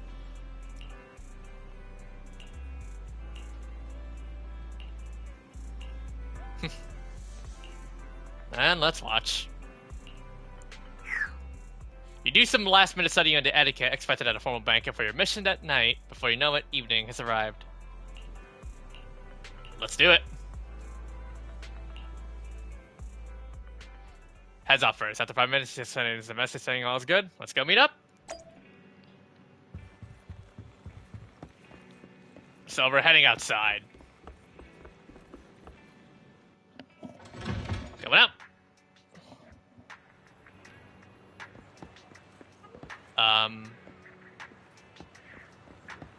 Ooh, nice car. Yo. Doesn't matter.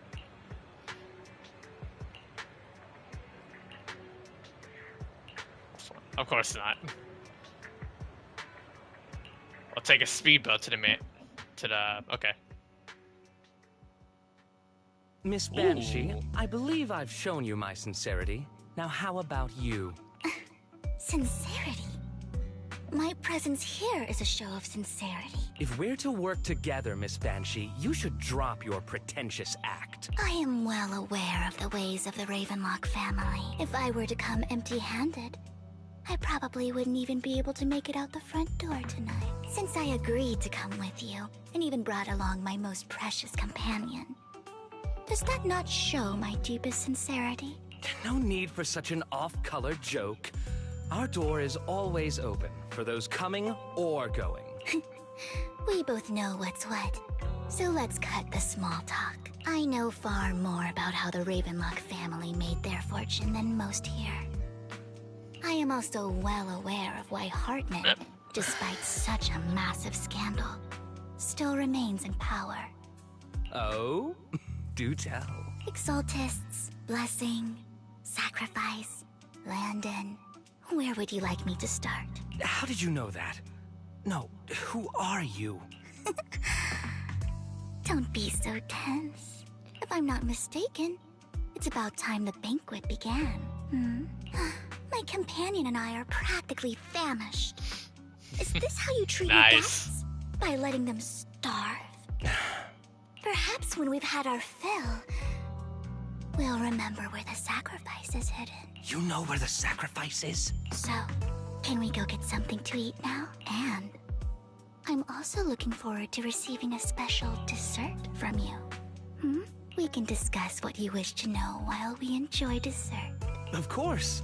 I wouldn't let such an important guest discuss matters on an empty stomach. As for dessert, I will prepare it myself, and I guarantee it will satisfy you. That's a bold claim. I'll come find you later. I wish you a pleasant evening. Burton hurriedly leaves and Vivian seems to breathe a sigh of relief. Alright, dropping the poker face. These kinds of people are exhausting to deal with. I really don't know how Hugo used to put up with it. Man has an aura, just like you. What did you mean by dessert? You were totally like a little native. What did you mean by dessert? Is there a special meaning to the dessert you mentioned Oh, just now? man.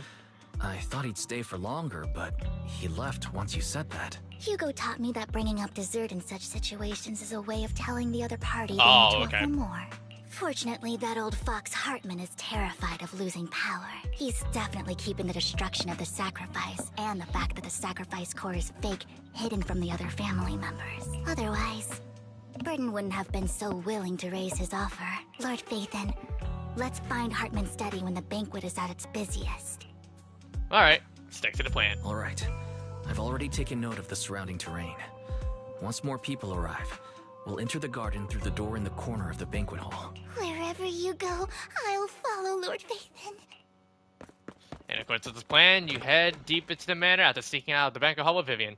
It doesn't take you long to reach Hartman's study, and with a gentle push, the door actually opened. Isn't this going a bit too well? Let's contact. The security outside of the manor is really strict, but maybe it's more lax on the inside? Just in case, though, let's contact Lycon. Right. Having some backup would be safer. Our top priority is to investigate Let's Hartman's check office. Hartman's recent correspondences for clues. I still have concerns about the sacrifice core. Right. Though the core he gave Dina was fake, Hartman might have left a trick up his sleeve and hid the real one. Now let's split up.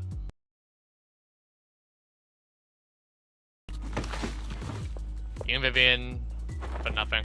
Footsteps suddenly come from outside, and in a moment of panic, you hide behind a desk. Esteemed guests, is the catering at the Ravenlock family banquet not to your great. satisfaction? We're busted. So much so that these two distinguished guests felt the need to come to my humble office to scavenge for food. Don't want to come out? Well, after all, you don't have long left. Burton, that greedy idiot, fell for the mayor's trap. But I never expected that he would bring you into my territory. I suppose I should thank him. Otherwise, I would have had to go to great lengths to eliminate you. Vivian, Phaethon, give Hugo my regards. Tell him I shall be taking the wealth and power of the Ravenlock family for myself. No gunshot. When a clink of metal, a familiar voice comes. The bullet. How? He's back! Oh, man! Dear uncle, why must we He's be so back! distant with one another?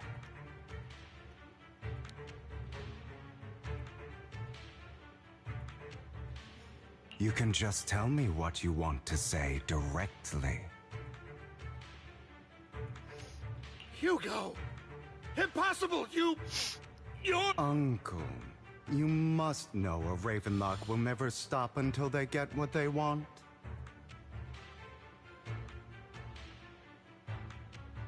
Did you really think I would be defeated so soon? When I have yet to trample you into the dirt. Though, bastard. that does raise a You couple only of know how to questions. resort to these petty tricks. How did he survive the heart, like, rip from, here's one question. How the heck did he survive the heart rip that Lycon did to him back in 1.6? Petty tricks?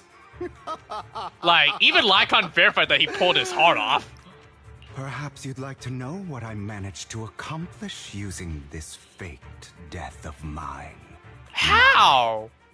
Dear uncle. Okay. Showed it before. Faking my own death. Hope it's all worth the theatrics in the end. Oh, we get to play the dude. It was Tab, just to keep I could tell, Hartman is off my back, but down maybe bad I went already. A little overboard. The manager must be pretty shaken up. I should apologize at some point. Any bonus dialogue? No?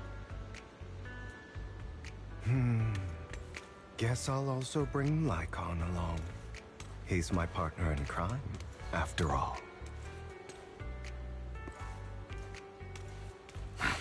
You're late. So strict. Spare me a moment to catch my breath, will you? I'll wait. Okay. You're taking longer to rest than I expected. Lycon, you think too highly of my physical capabilities. Well, thank you for your cooperation. I must say, if nothing else, at least your acting skills have improved. Why do you look so angry? You should be happy. We pulled that off together with flawless teamwork and managed to fool everyone. Is that like the fake hard prop that he has on his right hand? Drop your foolish facade. I'm glad you still remember the code we set all those years ago. And thank you for ensuring your sleight of hand didn't deteriorate. Oh, right. I should also thank the blood bag hidden in my It looked clothes really and convincing other too. props. Do you remember when we last used this trick? It was probably ages ago. Sometimes I really don't understand you. Have you never thought about what the consequences would be if I didn't understand your code? If I decided against helping you? Or if I just couldn't control my strength properly? You'd understand it. Of course. If things really did go awry, I had alternative plans. Such You as? wouldn't be so arrogant as to think I'd bet everything on you, would you? You're insane. No, I'm flattered. Oh, he didn't even.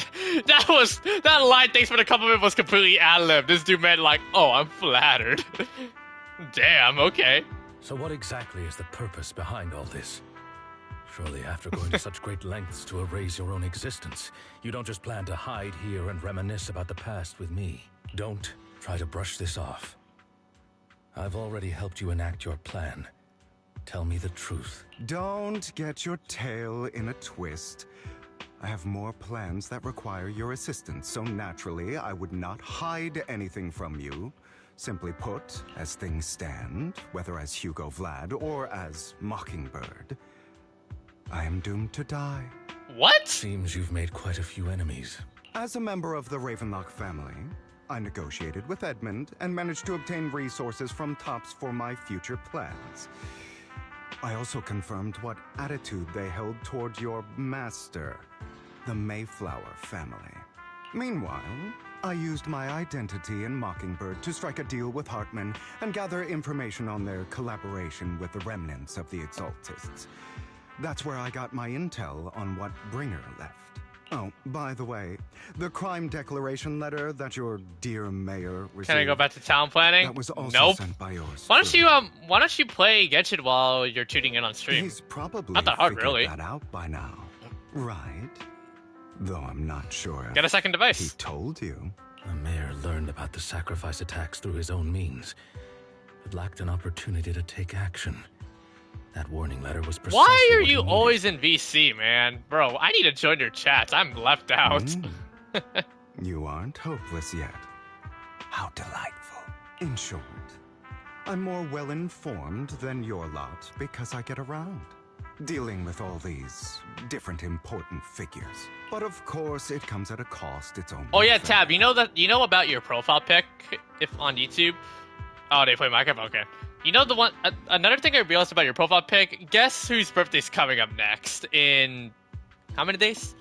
In 2 days, when the 5.6 special program is gonna drop. After all, you can't hide the smoke from a wildfire. Yep. Rather than trying to carefully tame it and risk setting yourself alight, it's better to let it burn free. When I helped you put on your little act, killing you in front of everyone, you left the sacrifice core to Hartman. That was intentional too, then? Oh, yes. And it worked like a charm, didn't it? Now no one cares for me anymore, and all eyes are on Hartman.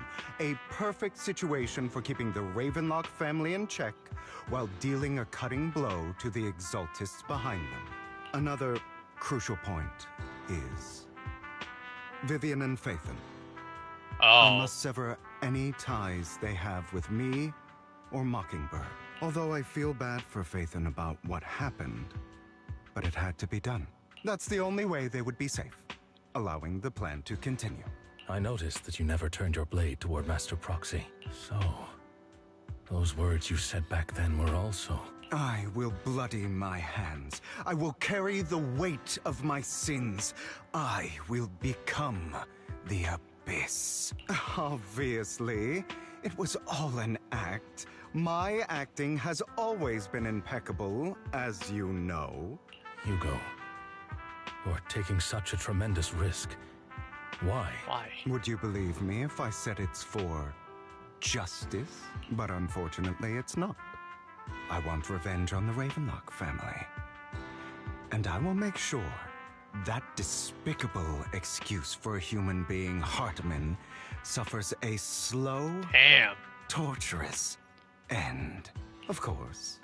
I also promised Vivian that I would help her investigate the whole thing with the Exaltists. That's all. You don't look too good. Is it your wounds? No. This is the first problem I plan to resolve. Lycon, do you have a place that is sufficiently discreet, quiet? Wait a minute. And can take a lot of damage? A small warehouse in Port Elpis. Hugo looks quite pleased with the place after scanning the area for a moment. He sits down on a chair, pulls out some rope, and ties himself up?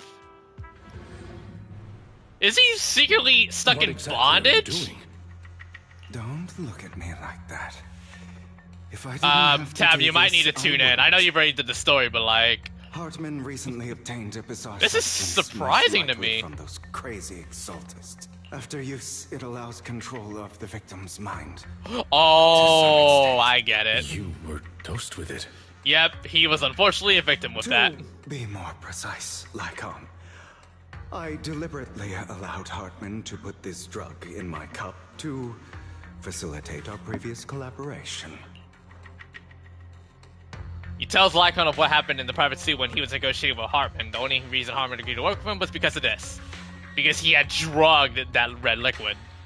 After that, every time Hugo and Hartman met up, the latter would always add a small dose of that drug into Hugo's cup and then ask questions, attempting to glean information. After finding out about it, I quickly found someone to help analyze its composition. The good news is he gave me a very low dosage.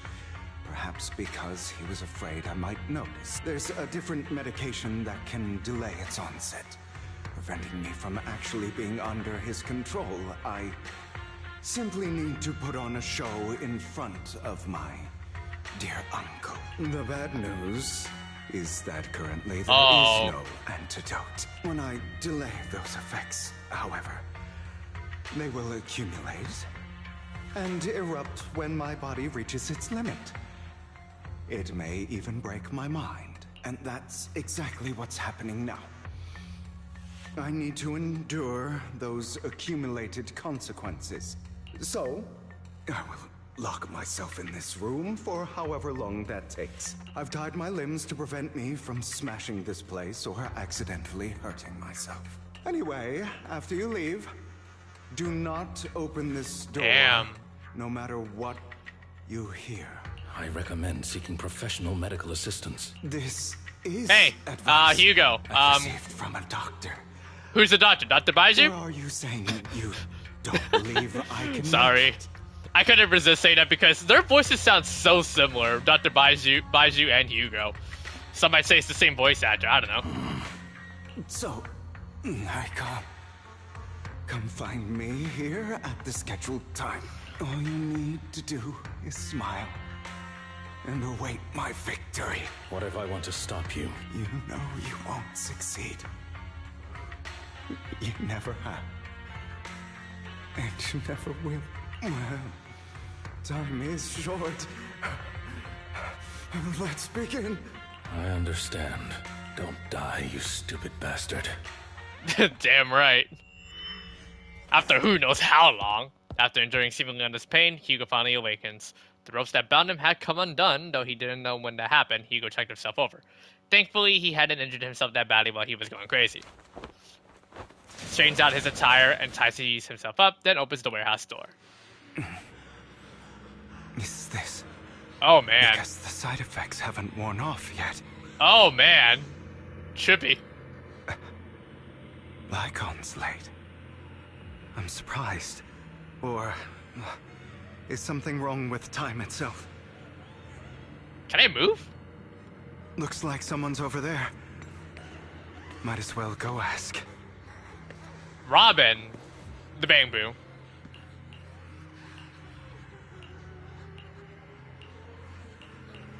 Mother. It's all your fault. I wish I had never given birth to you. Distorted with hatred as if the person before her was not her child but an enemy who destroyed her future. Blames all her misfortune on this innocent child. Everything will get better if you just die, right? If you die, he'll come back. We'll have another, more perfect child. One who will inherit the Ravenlock family bloodline. Then I'll be able to escape this pain. So, Hugo, for the sake of Mommy's happiness, just die, okay? Raised her hand to feel pale scissors, the tip gleaming with the chin. Oh. On the paler. Now I see why Hugo had the red eye. He's heterochromatic. How did it take me that long for me to realize that? I wasn't awake yet after all. That's because you don't want to wake up again. Who are you?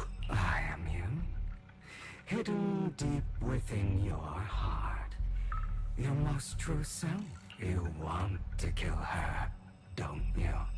Your so-called mother. Every time she beat you without reason, when she tried to gouge out your eyes, when she sold you into that hell, laughing all the while. You wanted to be the one to end her life. Why not admit your hatred? As you are, you can hunt her down and make her pay for the living hell of a childhood she made you suffer. Yes. I hate her. I hate her because she was foolish and shallow, greedy and stupid. I hate her because she doesn't deserve to be a mother. She did everything she could to try and get into the Ravenlock family, believing she could live a life of luxury without having to do anything and never realizing she was a pawn, discarded from the very beginning. So she chose to blame me. Blame me for my heterochromia. Blame me for my very existence. But I won't kill her, because I know it won't change anything. She was incapable of loving me, just as she is incapable of loving herself. Have you been brainwashed by that dog? Keeping up the act of being some magnanimous and forgiving fool? Don't compare us. I've simply come to understand love or hate. I make my own choices, and they have nothing to do with anyone else. She sold you to the Ravenlock family for a huge sum of money. She used that money to start a new life. Oh boy. Without you. While she was indulging herself, you were going through hell in the Ravenlock Manor. Does it not torment you? Do you not feel the hatred? Do you not want to demand answers? Kill her, Only by killing her can you be truly free. For a long time, I thought the same way. But now, well, I want to make a different choice. Stop lying to yourself. You never had a choice. This weak-minded thinking will only lead you to failure. Like before, you'll be nothing but a worm. Eddie, Trampled into the dirt by those holy crap. Sorry guys, how are you? Sup, Eddie? Do you still not get it? This is how the world is, and always has been. Hesitate and you'll be the victim. If you don't grab your knife first, you'll end up being on the other end of the blade. If you want to change anything, you must first become the one who makes the rules. Just like that woman. The only reason she could treat us that way was because we were weak. So listen to me. Find that woman, kill her, and prove to this world your strength! Man. It's what she deserves! Why forgive them? They don't deserve it. I'm not forgiving them. Or rather, I don't care about them. They don't even matter, at least not yet. You know, perhaps the person I hate the most, the one I truly cannot forgive, has never been someone else, but rather my weak, powerless past self who could do nothing but hide inside a closet and cry. I hate myself for having neither the strength nor the courage to resist. I hate myself for begging for so-called familial love, even after being treated so terribly. I hate that despite the pain of my wounds, I still hope to receive the carrot and not the stick. And that me is you. Correct. So, I forgive you. I forgive myself. What a way to point that out. You'll regret this, fool. Your pretty words mean nothing. You will ultimately return here to me. Hugo awakens in the dark warehouse. The ropes that have bound him have come undone at some point. Takes a deep breath of the damp air and stands up. Straightens out his attire and ties himself up. Then, he opens the warehouse door. I see. This is still an illusion. Finds Serena now. I wonder who's going to show up this time.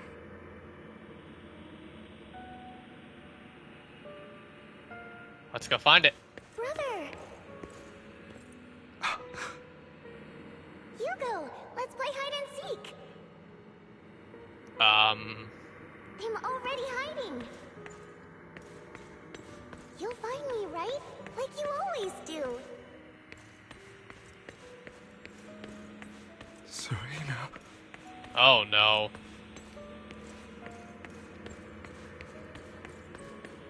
Yeah, this is so trippy.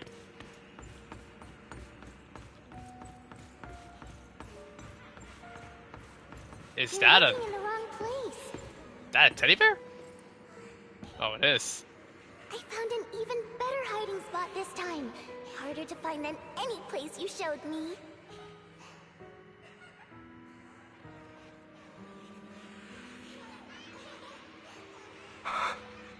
Oh no, the Hey, voices. Hugo, do you ever wonder why I had to die? Oh boy. It was because of me. That's right. It was because of you. It's all your fault. If only you didn't exist, I wouldn't have had to suffer.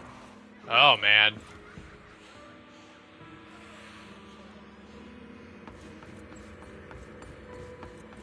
This is so eerie. I'm getting a bit uncomfortable right now.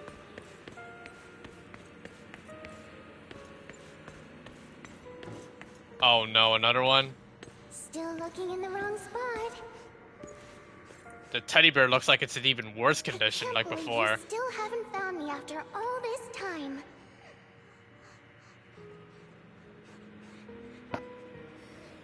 Have you forgotten about me?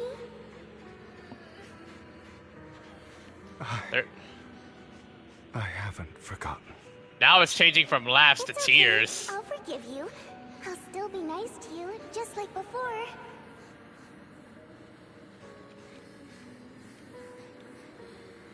I was the only one who was ever nice to you, wasn't I?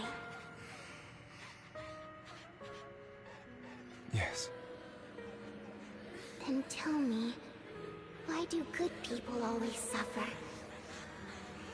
You hear the crying in the back? Why is kindness always punished instead? Tell me, Hugo, why? Goodness. Hugo, are you lost? Number 3. Go back the way you came. I left you a surprise there. Our inner demon.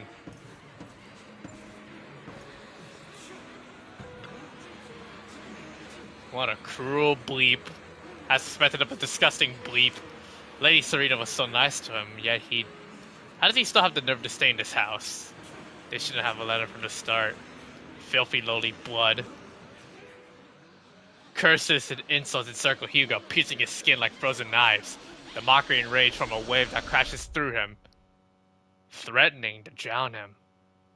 Then, as the cacophony reaches its peak, it goes silent. The air seems to congeal in the silence, deep and oppressive. It's as if time stood still, with only his rapid heartbeat echoing. I told you that you would eventually return. We meet again, my friend. I told you, I am you. The side of you that you've always tried to deny existed. Of course. I know. This time it's about Serena. Right? Yes. Your half-sister. And the only child in the Ravenlock family who was kind to you. I think ow. Unfortunately, it was her kindness that led to her untimely death. It was my fault. I don't like the way you blame yourself. Because that means I'm to blame as well. And I don't think I did anything wrong. Your mother sold you to the Ravenlocks. And your father, he saw your talent and wanted to use you to push the other children into competing with each other. My brothers and sisters wanted to get rid of me from the moment they first saw me. In their eyes, you were no more than a slave.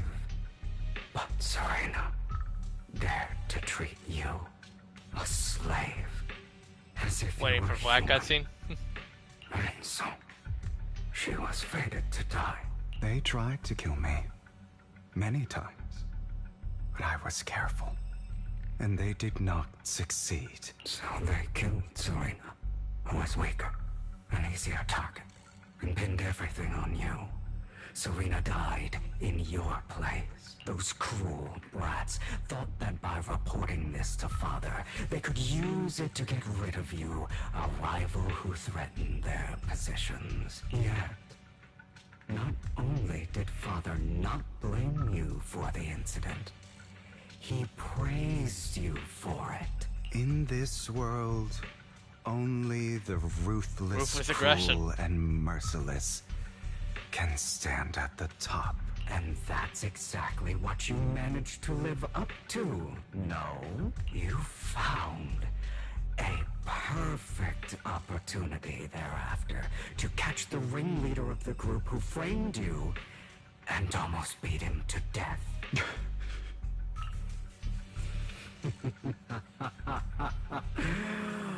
Oh, should have seen the expression on your face back then.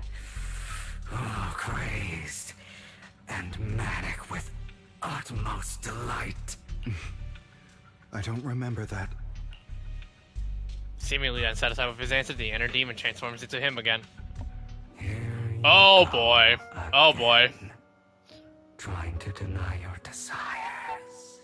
Talk about facing your fears. Deep down inside, you've always Okay, this game just went full on mature 17. why these evil people never got the I'm joking, I'm sorry. they deserved. Why the world is so unfair. I'm assuming this is not the one you're referring to, right, Tab? Don't you want to rip them to shreds? Just like that day when you beat that boy's face into the dirt until he was barely recognizable. His disgusting blood staining your fists. Recall your exhilaration, your cathartic release of rage, that outpour of hatred. That victory belongs to you. You deserve it. Those brothers and sisters of mine are all dead. I cannot take revenge against the long deceased. They died by Hartman's hand. Dying in the power struggle to become the Ravenlock family's heir, rather than by our scythe. Boring. Boring. I find it hilariously ironic. Children who would murder their own kin for scraps of power dead at the hand of their uncle who followed their example. Is that not karma? Power struggles pitting kin against each other, betrayal, suspicion, and hatred between people of the same blood. It's like a curse written into the Ravenlock family's genes. Laughably stupid. Don't forget, my dear, that the same blood flows through your veins. As if to prove its words, the inner demon transforms into Hartman. Oh, great. That's right, my dear nephew. No matter how much you deny it, the blood of the Ravenlock family flows through your veins. Survival of the fittest. Only the strongest deserve to live. Only the strongest deserve to rule. This is the path of success that has led the Ravenlock family to victory countless times. A blessing and a curse etched into your flesh and blood. As long as you live, you'll never escape the mark of family. You are destined to one day become someone like me, like your father.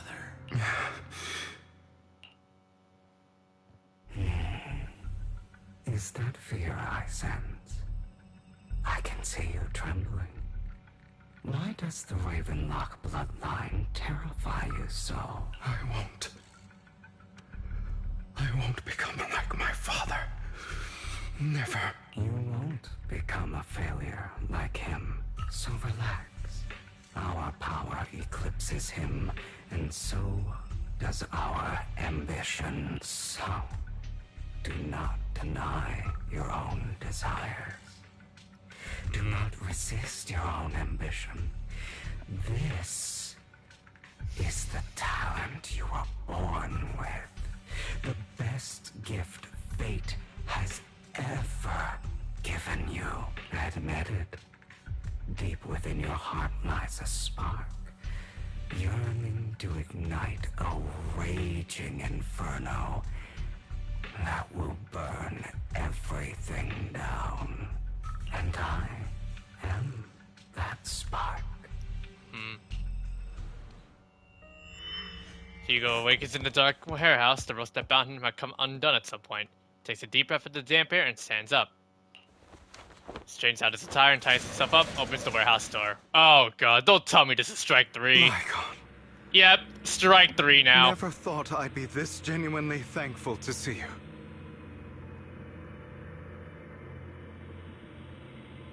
Seeing you means this never-ending nightmare is finally over, right? Nope. Because I see my inner demon there. Again.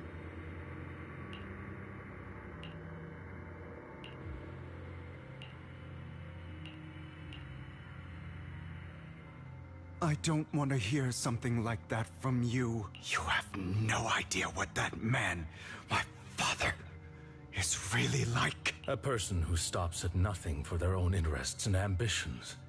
Just like what you're doing right now. And what do you think I'm doing this for? All of this was part of your plan. You knew where the Ravenlock family was going to be, so you set Mockingbird's target there. To seek revenge, you plotted to assassinate your own father, but he was too vigilant, and you failed. After almost being assassinated, your father was furious and locked everyone in the hall, but was unable to find the assassin. And what a coincidence that a hollow disaster just occurred in the vicinity. So he used it to eliminate all the unfamiliar faces there, turning them into victims of the Hollow, an easy feat for the Ravenlock family. So, the one who killed innocents was my father, not me. You knew what choice an extremist like him would make. And you used the chaos to once again attempt an assassination. This time you succeeded. You killed your own father, at the cost of innocent lives. Admit it, Hugo. You don't care about anyone else. The only thing you care about is your revenge. How is that any different from your father? Enough. I'm tired. I may hate him for betraying me, but he wouldn't say something like that. What? You aren't Lycon. You're the other me. Hidden deep within my heart. Soapy opens his eyes, like on his gun, and his place is that of a familiar figure. Still an illusion. He's not letting us out of there easily.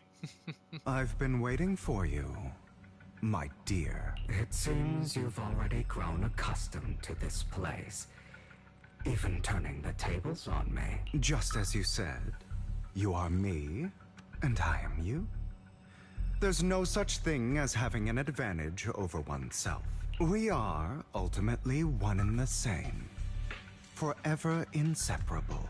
Then you should know what I want to say. When you and Lycon split, you didn't even try to clear up the misunderstanding, didn't deny or argue against what he said, because you realized that deep down, he was right about you.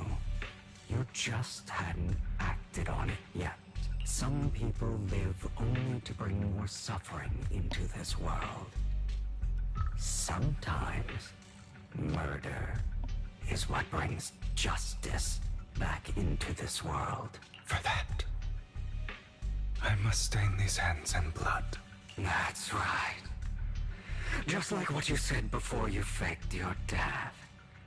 Were those words really just an act? To slay the dragon, you must first become one with sharp claws, rending fangs, and strength enough to destroy anything.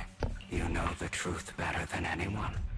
If you hadn't hesitated and instead seized the first opportunity to kill your father, none of what followed would have happened. Innocent civilians wouldn't have died. Your partner wouldn't have lost an eye and both legs trying to save people. And Mockingbird would have never gotten to that point. You can save more people. Save good people. Save more lives than the evil ones you take. I've spent countless hours in regret over that incident. So why not submit to your true nature? You want to be the judge, jury, and executioner of this world. And you can. I wasn't responsible for Father's death. The true mastermind is my uncle, Hartman. His schemes to kill the head of the family were all so he could take control. Mockingbird was simply unlucky enough to get caught up in it. So, for a behemoth like the Ravenlock family, with its roots so deep, a single person's death, regardless of who that person is, wouldn't change anything. Of course, whether it's Tops, the Mayflower family, or even the entire world, it's actually all the same. I refuse to be dragged down by pointless hatred any longer. You foolish, stubborn idiot. Do you understand the power of hatred? Have we not come this far precisely because of it? Or are you going to follow Lycon and Jack's twisted logic? Come on. You don't actually trust anyone? Otherwise, why would you hide this whole scheme of faking your death from them?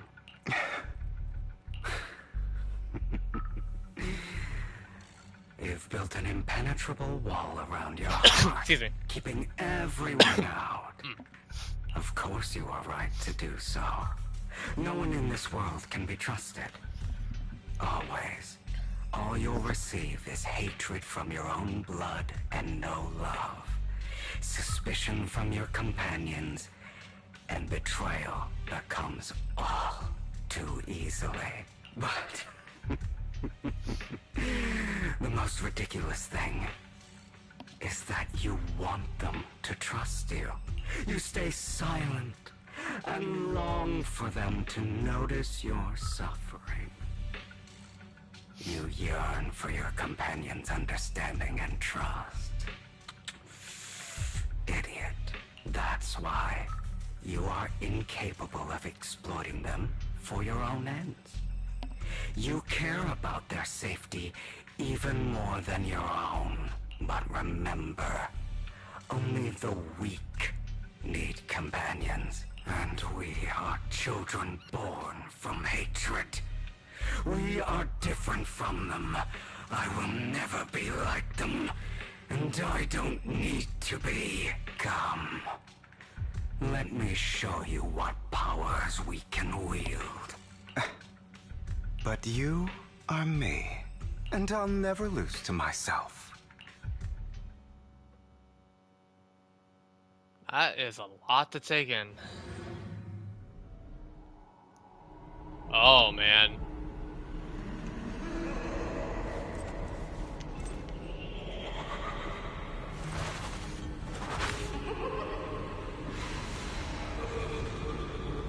Oh, no.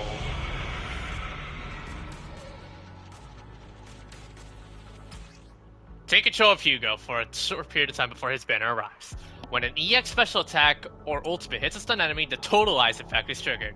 Increases the skill damage multiplier based on the enemy's remaining stun duration at the moment of activation. After triggering totalize, the enemy will recover from stun and a certain amount of days will be inflicted, based on remaining stun duration. So I have to stun. Okay. Oh, oops.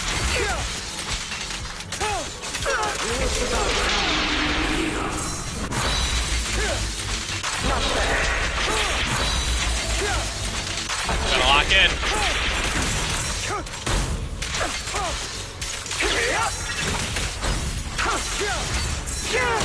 Oh, oops. Failed.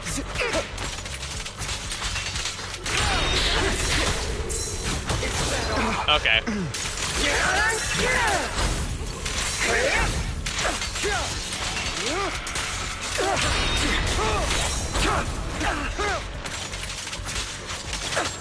I need to trigger totalize.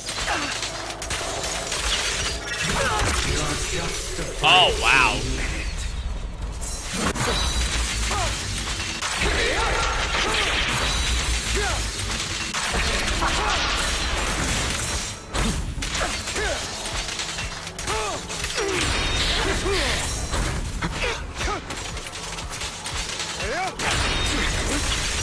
Out of my way! Beg for mercy!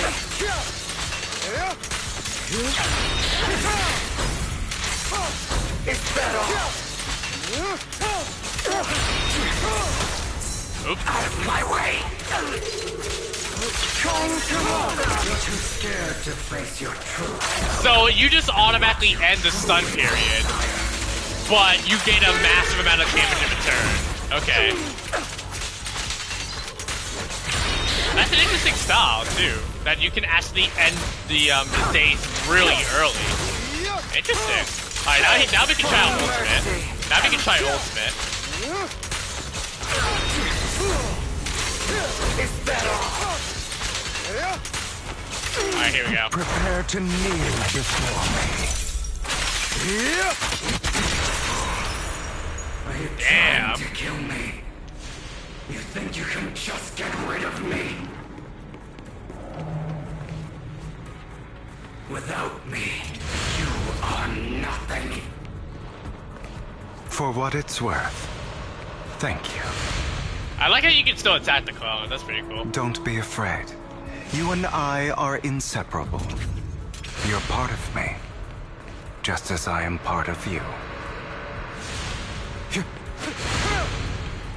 Fancy words won't change anything. No. It's not just platitudes. I finally understand now. Some pain only fades when it's seen. When it's accepted. So I won't fight you anymore. I won't hate myself anymore. Weakness, hatred, malice, strength, forgiveness, justice.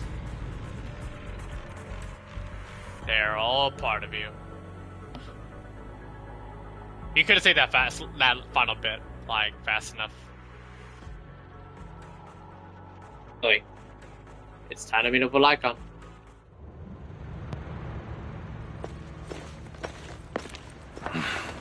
Hugo, it's time.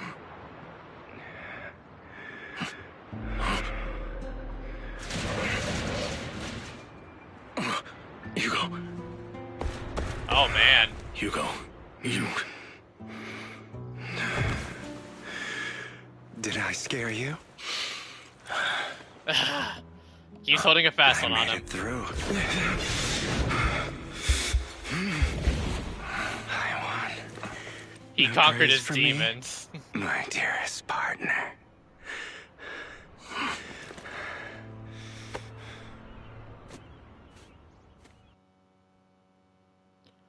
Bro, Hugo, as much as we would probably complain, as much as we would think his messes are a bit too much on the extreme, but like... Just like what I saw in my dream. He's a soldier from here on out. I guess there are still some lingering side effects. Yeah.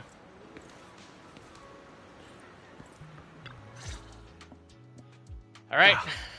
My former partner. You're still as punctual as ever. Are you sure you are fully recovered? I wouldn't be surprised. I wouldn't be surprised if Hugo and Lycon will work extremely well together. Like, I could just. Well, actually, you know, I know a cool team to try with Hugo. Hugo, Lycon, and Lighter, bro. That would be such a good team to try. Like I get the three Hispanos, but also Lycon and Lighter providing the stun so that Hugo can totalize the damage. Oh, that would be such a good team to try. I refuse to fight someone. You gotta try that team tab. I just thought that out of my brain. Not a clone, but a familiar chocolate. How thoughtful. I'm touched. Or perhaps is this simply part of Hugo, Victoria Lighter, and Housekeeping's Hugo, professional care? Lycon, and Lighter sounds like a pretty busted team.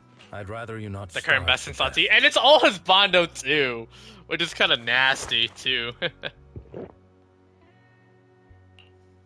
I don't have Lycon though, unfortunately. I'm fairly certain this is the same kind as before. No. I've just gone too long without food. It feels a bit uncomfortable. Either way. Thank you. Now tell me, what exactly happened in the warehouse? Just going a bit crazy from... you know what? Were you expecting anything else? But... I did have a very long dream. A dream about many things from the past. If I had to put it into words, it would be like giving myself psychological therapy. You seem like you could benefit from some too. How about it? Want to book a session with me? Trust me, I'm a pro. Seems you really have recovered. Well, of course. I'm feeling pretty great right now. Like I could argue with you all day on every petty detail of who exactly was in the wrong back then. I wanted to ask, what you said about Mockingbird before, when you faked your death, was that part of the act? You mean the part about how Mockingbird has never really changed anything or saved anyone. I didn't expect you to still be so hung up on this. Interesting. After all, it was you who chose to betray Mockingbird. To betray me. Just as I said before, I never considered Mockingbird a failure. Perhaps Mockingbird deviated from its origins, but it has its value. You shouldn't reject the things you've done. Or Mockingbird. I have contemplated this before. Yes. Mockingbird has helped some people and has genuinely managed to cause trouble. For those who abuse their positions of power for evil. Yet those in high positions still possess immense resources, and the people we helped remain destitute and suffering, willing to become slaves to those in power. But just as you said, even if what we did was childishly idealistic and flawed, as little as we actually achieved, even the slightest change is by no means meaningless. Nothing holds more value to me than Mockingbird. Stares out at the ocean. A gentle breeze lifts his golden locks. The sunlight glances off both his eyes. All right, let's catch up later. I still have things to do, and need to wrap up my plan. I thought you would rest up first. As much as I would prefer that. My dear uncle and the Exaltist fanatics likely would not give me such an opportunity. If all has gone to plan, the fish will have taken the bait already. And if everything goes very well, I'll soon have solid evidence of the Ravenlock family's crimes. Well then, thank you for your assistance, former partner. Let's part ways here. I'll go with you. Lycon, surely you don't think that because I just recovered, I'm too weak to deal with those useless fools. Hartman's actions will disturb the safety of New Eridu. As I serve the mayor, I should intervene. Very well, whatever. Let's go. And don't slow me down. He won't. Before that, don't you have something to tell me? I know that you're not spelling your whole plan. Lord Edmund thinks Dragalini's is way more noble than the side branches. Played his arrogance to my advantage.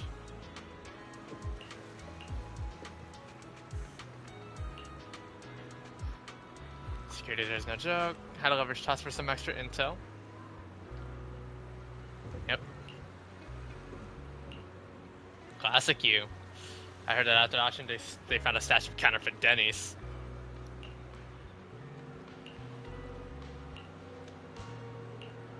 At the end, you faked your own death to pull yourself out of the mess, and you used the whole show to redirect everyone's attention to Hartman and the Ravenlocks. Exalted's undertones. So Hugo's actually part of our side for a very long time. It's no wonder that the mayor actually showed respect to Hugo, too.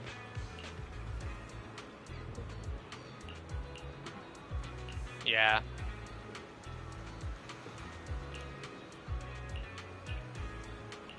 Alright. Now, back to where we last left off with Vivian and the proxy. Now with everything of Hugo has now finally come into mind, it's time to execute everything to the very end. Oh, and one last time, we get to play him again. I'm sure you've heard about the with missing Lycon workers assisting from in the back. companies under the Ravenlock family, too.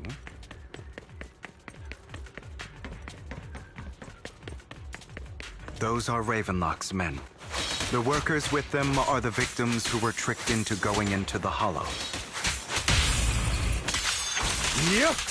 Oh my damn. Come on, let's get them out of here. Ooh, that combo potential, bro. Sora might have a lot of fun with Hugo. Who knows?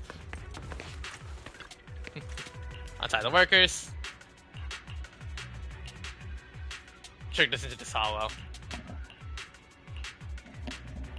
Another group. Alright. Let's go save the rest of the crew. A bunch of nobodies.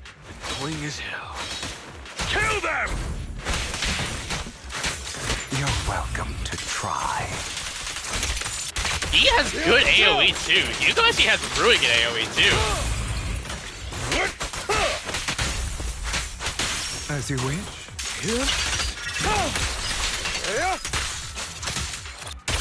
Oh, he has a whole charge attack too? Or I might just be tripping.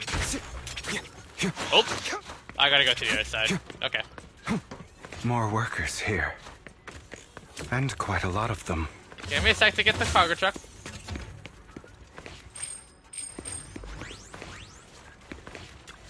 You guys good?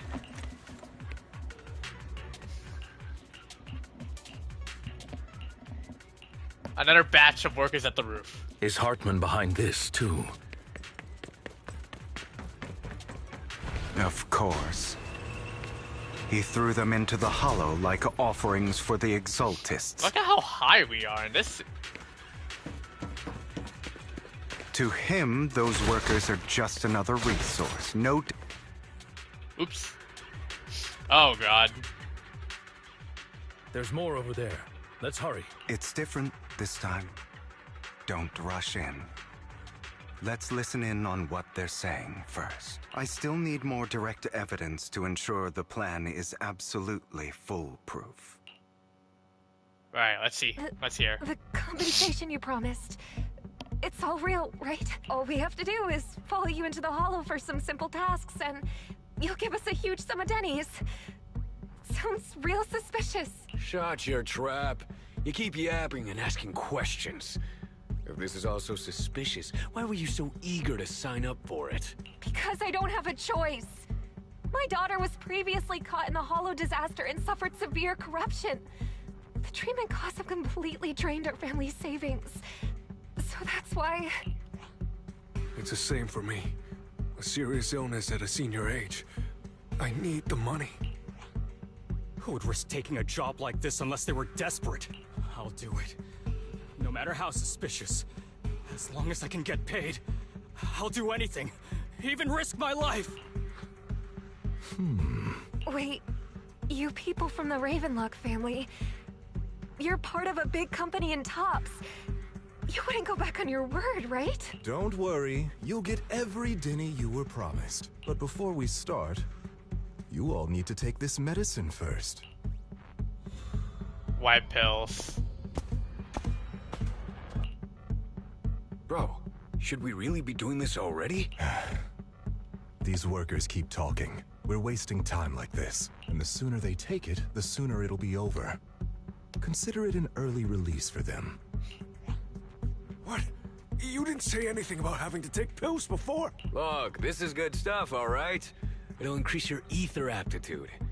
There's tons of people who'd kill for something like this. Exactly! You'll be working in the hollow for several hours. This is essential medication. You have to take it before we continue.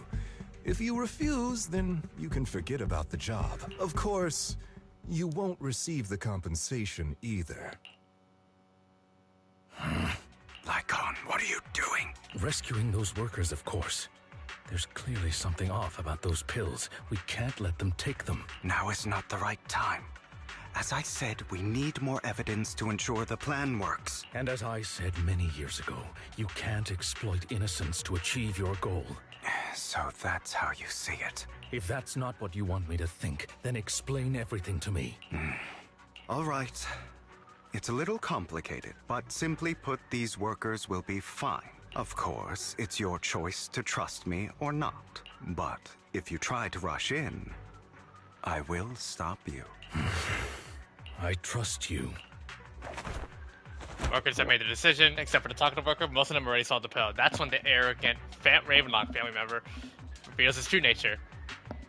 You think I'd let you run while forcibly shoving the pill into... Oh, that's... Eesh. All right. That's the evidence. Now we can go and beat them into the ground as much as you want. Don't forget, you owe me an explanation. Also, don't overdo it and kill them. Even if they're the worst of the Ravenlock family. All right, Your Holiness, Saint Lycon. Who All the right. hell are you? Oh, tax even time. Why don't you take a guess? We're the ones here to stop you.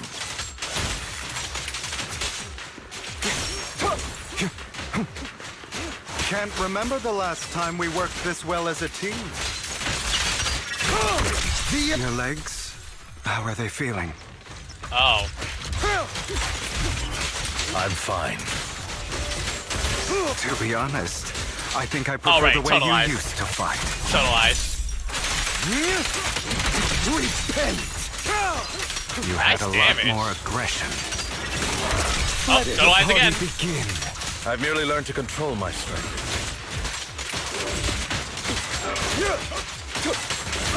When I need to be aggressive, I will be.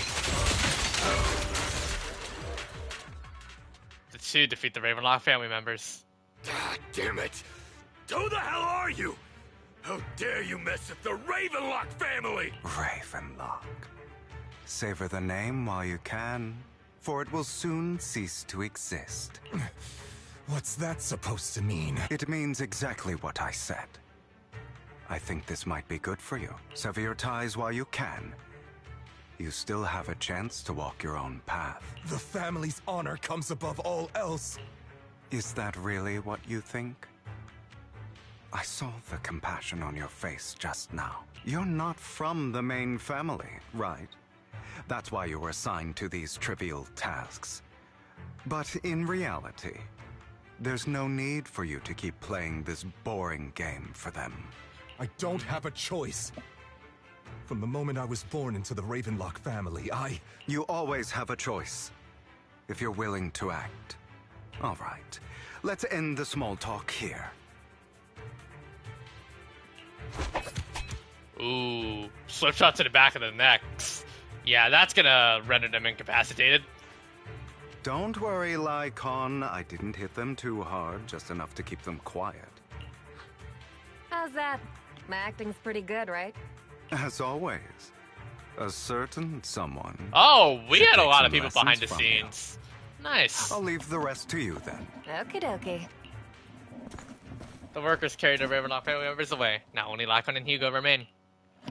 Okay, now can you tell me exactly what's going on here? As you can see, that worker just now was actually an informant of mine. The pills were swapped out with vitamin tablets. Outside of this batch, some workers have already taken the actual substance Hartman has. But rest assured, the antidote for it is already in development. I found the best in the field to help, and with the data I collected before, we should have results soon. I wanted to ask. The reason you decided to lock yourself in a room and endure the effects of the drug, besides getting evidence, it was also to collect data on this drug in order to create an antidote, correct? Yeah, seems like it. Seems you're not completely beyond hope. I thought you were just being stubborn. Sometimes I wonder if you know me at all. Then I have Took one for the last team. question. Why did you never tell me any of this back then? The truth is, I heard everything. That entire conversation between you and Jack. Before he passed away in that small attic.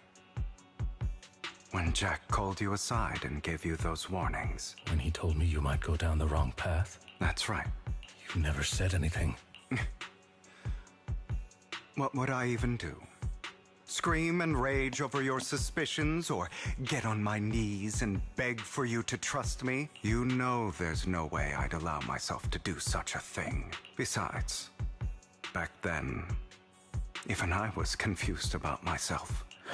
Jack, It's all in the past. You don't need to explain anything to me. Enough. We should get going. If we're going to reminisce over the past, we should find a more suitable location. And now's not the time. We got some work to do. After leaving the hall, the two arrive at a place of nice scenery. Nikon? That incident back then. I didn't do it. It was a scheme Hartman devised to take over the family. It was Hartman who killed my father, too. I only discovered the truth long after the fact. I did indeed attack my father, and I thought he was dead. But he wasn't. I couldn't kill him. And even before that, if I hadn't hesitated, none of what followed would have happened. Even now, I still think they deserve death. But I no longer care to personally deliver that fate. They're beneath me. And I have more important things to do. You... I know we may never agree on that point, Lycon. I once wanted to fight against those ugly truths that defined me, but... The voice actress for Sela. The more I rejected them, the more painful it became. I just noticed that apparently the voice actress for Sela and Astria is now point for Vivian, then the 1.7 story. So... Nice. I could only accept that crazed, hateful, and malicious side of myself. As long as I know I will never become like my father, like Hartman, that is enough for me. You've changed, but I think that might be a good thing. Don't patronize me. You've changed a lot too, compared to before. I still disagree with Jack's words, and I won't forgive your betrayal. I will walk the path I believe is right, even if I must tread over thorns and through the mud. But I will also allow you to walk your own path, Lycon. Should I say thank you? You're welcome. Come to think of it, we haven't talked about your legs and eye. It was just an accident. Not your fault. I'm doing well now. I hope you are too. On the contrary, perhaps I should be the one apologizing. I misjudged you. I used to think you wanted power, that everything you did was for your own ambitions. I thought you wanted the power to pass judgment on all in this world like a god. I am a god. I am my own god. Or you could say that in this world, everyone is their own god. There are many things that we are powerless to change. But there are also many choices we can make. Just as I said before, I am the only one who can kill me or save me. I'm glad you think that way. Let's go. I still have one last thing to do. To witness the end of Ravenlock. Oh baby, here we go. As Hugo recounts the process of gathering evidence, Hartman, unable to listen any longer, slams the table in anger. You really think you can take my place if I die? Never, you filthy bastard! Your little tricks mean nothing. As long as the Ravenlock family stands, I can still get back on my feet. You still don't get it, do you? This was never about avenging my father. And I don't care about taking your place. I didn't come this far just to kill you. That'd be pathetic. Right on cue. Why don't you take a look at this, Uncle?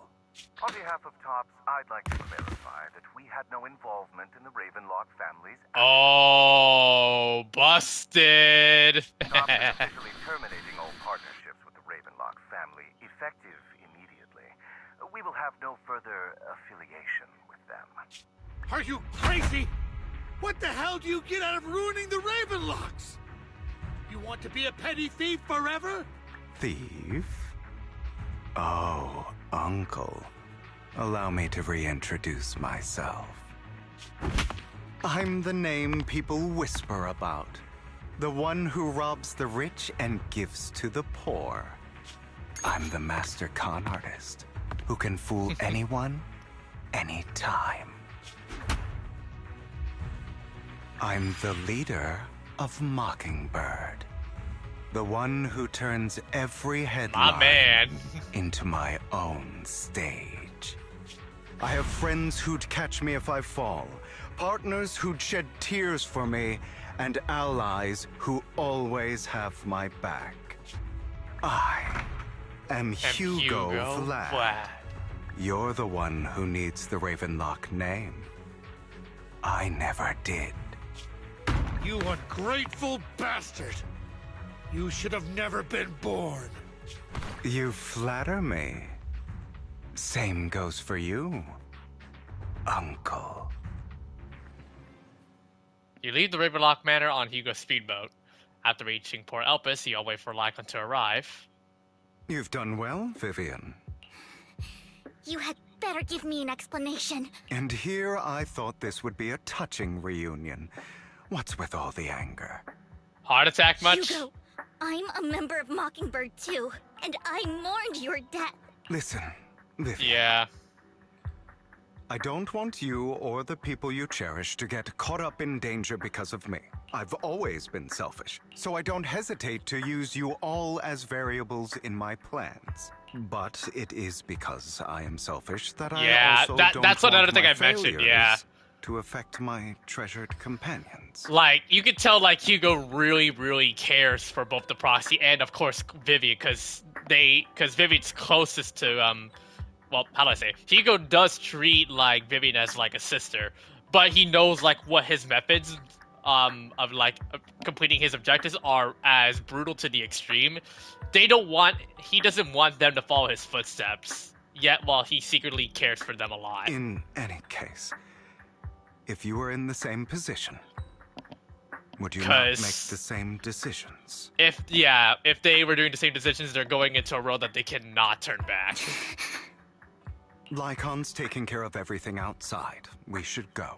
Also, Wise, thank you. And I'm sorry for the whole act where I threatened you. It was the only way for Hartman to drop his guard against you and leave you be. I, Hugo Vlad, am forever indebted to you. We leave the family manor and return to the video store. Master Proxy, although it is late, there is some important intel that I must give you now.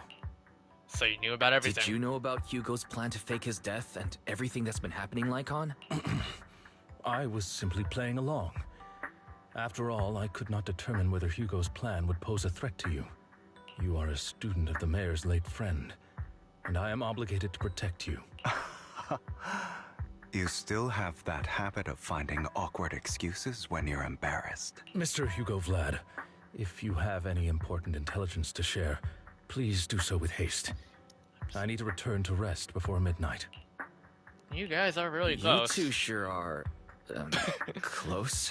That's putting it lightly. For the sake of a certain old fossil's sleep schedule, I'll keep it brief. I learned from Camille that Dina intends to embed the sacrifice core into the sacrifice. Apparently, it will make the sacrifice much stronger. Sacrifices created this way will not retain their minds and will indiscriminately attack all living beings, including their creator. So the Exaltists don't do this. It would bring them no benefit. But Dina's concoction can control people's minds. If a person takes the pill and is injected with the serum Landon left behind, the sacrifice would be under its creator's control. Although the dormant sacrifice has been destroyed, Dina found a batch of that serum her father created and wants to create new sacrifices. Well, we have no idea what the real core is. Putting aside the sacrifice for now, Hartman's sacrifice core is fake. We don't know where the real one disappeared to. The real core has always been here. Here? In Lord Phaethon's video store? Vivian, do you remember when I suggested you give that collectible to our dear Proxy? I remember. But that was just an ordinary pendant. and I've met the person who submitted it. She has absolutely no connection to the Exaltists. How about our dear proxy take out that pendant? No so we can way. take a look? Really? After finding the pendant set by Vivian, Hugo takes it and gently presses a hidden clasp. The pendant clicks open from the middle. Inside is the sacrifice core. Whoa. So that's the front of the pendant. There it is. I can't zoom in though. Dang. But there's the core. What? I'll take your surprised expression. How does Hugo know how to impress us? I will hand over this core to the mayor as agreed. Since he fulfilled his promise to protect Vivian and the manager while I was pretending to be dead, I won't go back on my promises. No wonder the mayor would promote rhetoric favorable to Mockingbird. I can't believe I thought he was actually being sincere. Well, we don't need to worry about the sacrifice core now. Since we have the sacrifice core, all we have to do now is stop Dina from using innocent people to make more sacrifices. Yes. And we need to destroy the last batch of Landon's serum. Hopefully with no options left, Dina will give up her obsession. All right. That's the important stuff. I'm going to go and confirm where Landon's serum's been stashed. I'll contact you again once I have something. Got it. How are you feeling now? I'm not kicking the bucket just yet. Bit of a run down the floor. Getting over something nasty. For permanent and absolute victory, we must endure the pain of cutting away rotten flesh and persevere through the darkest hour before dawn. Not wrong, sure, but it was arrogant enough.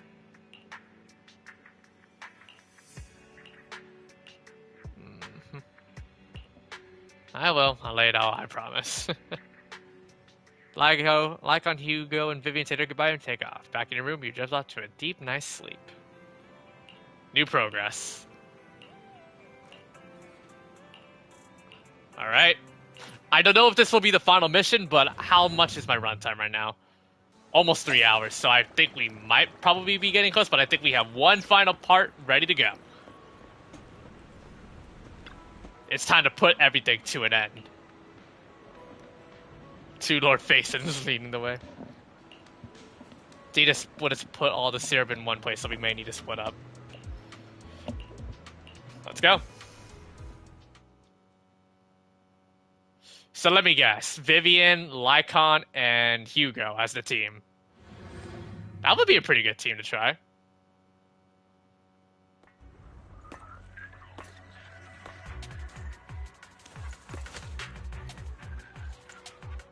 Landon's stash should be somewhere nearby. Let's move.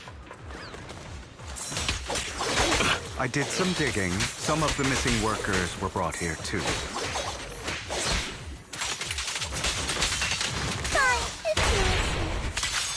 Dina's getting ready to make her move. Don't worry, we'll clear them out. Yep. Nothing over here. There is a container blocking our path. They're trying to destroy the goods! Stop them!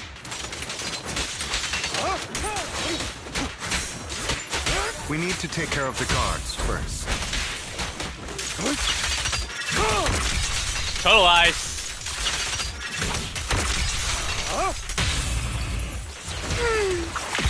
Some of the serum is stored in this warehouse.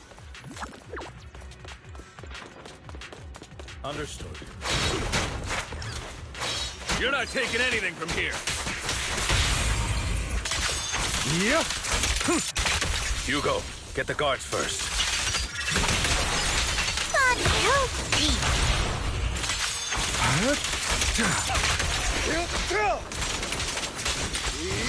You just stepped into your own grave!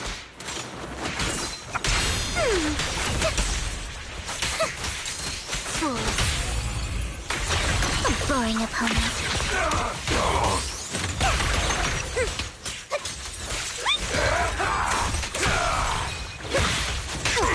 Freeze all evil!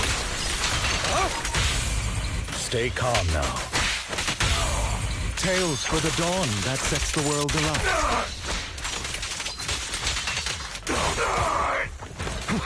Move it!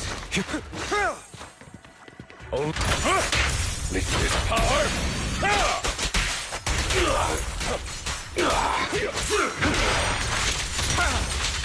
Out of my way! Move it!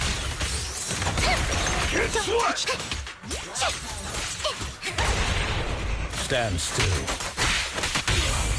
Heads for flowers that bloom in the abyss.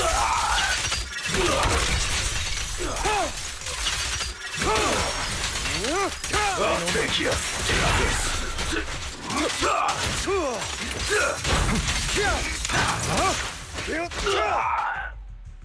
More of Landon's serum survives than expected. Fortunately, since they're still here, it means Dina hasn't executed the final step of her plan. There's likely a lot more stashed around here, and we have yet to locate the missing people.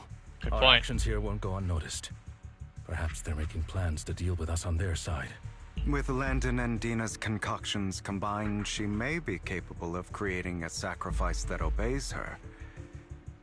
If it comes to that, this will get far more troublesome. How about splitting up? How about we split up? Hugo and Lycon will destroy what remains of the substance around here, and Vivian and I will go search elsewhere. Very well. Let's go with your plan. But be careful if you encounter Dina and her people. According to Camille, she's absolutely obsessed with completing her father's dying wish. Who knows what she may try. Let's part ways here for now. And perhaps the other manager could use EOS to guide us. I'll do. Sure. I've been feeling way better these past few days, so just leave it to me. It's only now that I realize how fortunate we are to have two Lord Faithins. Yeah. Damn right. But I feel like our work's doubled. In the past, Wise and I would only ever work on the same route. Greater power means more responsibility. And in any case, I'm sure the mayor would be able to provide double compensation. He's a very generous person, after all. Right, Lycon? I will request additional compensation from the mayor. Thank you. It's not about compensation. It's just... I'm still not used to us being separated. Protective in the sister sides, yeah. So I'm worried about Wise's safety. Oh, but I have no doubt in your abilities. I just haven't gotten used to it yet. As they talk, Vivian stands behind them and suddenly sheds tears as she gazes at one of them. She turns and quickly approaches the area where Landon's serum is stored. Vivian recalls the tears she shed when looking at the Phaeton and the destiny she saw there. Oh no! This is the future I saw, Lord Phaeton. We're gonna perish. Closes her eyes as if making a decision, then grabs a vial of Landon's serum. If a tragedy is inevitable, then let the misfortune fall upon me. I'm sorry. Oh no. Last resort. This time, I will make sure the future I saw does not come to pass. I don't want to bring you misfortune. That's all I wish for.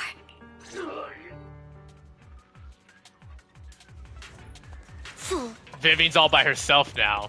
Don't touch me. She's gone rogue. Leave this to me, Lord Phaeton. No. Get my dress dirty and you'll pay.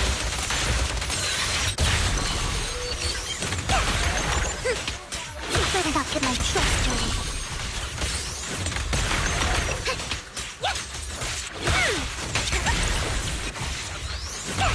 Fool. Lord Phaeton, there might be more serum here.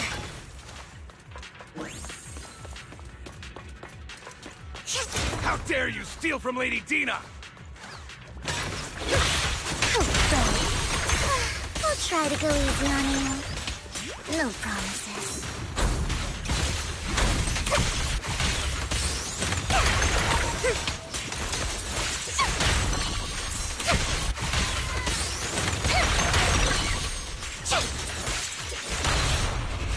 What's up? Huh? Together, Lord Phaeton? There are containers by the fissure. Fool.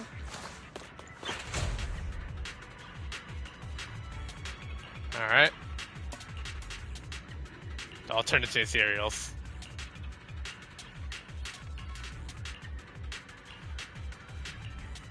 Alright. First, take the civilians to a safe place. A familiar voice comes. Oh no. It must have been tough for you to find this place, Vivian. If you had stayed out of it, I wouldn't be so eager to get rid of you. Those people have been taken to safety. You're all out of options. They're just mere test subjects. So what if they get away? There will always be people consumed by greed. And therefore, they will come willingly to me. In any case, what are a few sacrifices in comparison to the completion of Father's grand ambition? Dina, you deceived those people. They didn't come willingly to you. You tricked them, just like Landon did back then. Deceived?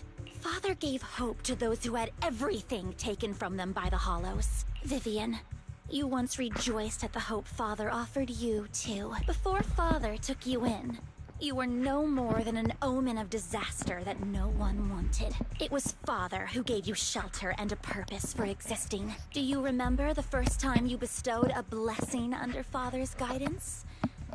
How did you feel when that person looked at you with adoration and gratefulness? That was the first time you felt hope. Like your existence had a purpose, right? Don't forget that it was Father who, through what you call deception, gave you hope. And you, what have you done? You basked in Father's attention and everyone's adoration, only to destroy everything. Do you think that by leaving the Exaltists, those people will live better lives? Of course not. Those who suffered under the Hollows will only continue on as walking corpses, without the hope Father gave them. Do you really think you're some sort of savior, Vivian? In the end, you're just an ungrateful brat who brings misfortune to those around her. It was you who destroyed everyone's hope. Not everyone wants to live in false hope, Dina. You say it's because of greed that people willingly become your sacrifices. Perhaps those people aren't entirely virtuous. But that greed is just wanting to live a better life beyond the Hollows. What you and Landon have done was never about giving people hope, but exploiting it. Stop lying to yourself. Deep down, you know what Landon did was cruel. No. Back then, when Landon wanted to inject you with the serum, the fear in your face was as plain as day. I saw it all clearly. If all of this is as righteous as you claim, then why did you make such an expression, Dina? Give me a sec to check the runtime. 3 hours. Okay. Don't look at me with such pity! Father did nothing wrong. All of this is to make something of the Hollows other than disaster. That's everyone's only hope. Dina, it's not too late to stop. Stop living in this lie. You know what would happen if a sacrifice loses control and escapes the Hollow. It's not the Hollows that are to blame for those people's deaths, but the hope you keep talking about. That will cause more despair and claim more lives. That is merely the necessary sacrifice to accomplish a greater goal. No one deserves to be a sacrifice. Your hypocritical magnanimity disgusts me. I can always go and get more test subjects if they've escaped. And I will be able to replicate Father's serum with enough time. With you gone, I'll be able to complete Father's gift to the Creator and fulfill his last wish. Camille, release the failed subjects. Lady Dina. Camille, are you going to do what you did before? You keep saying you'll follow the Creator, but it's all lies.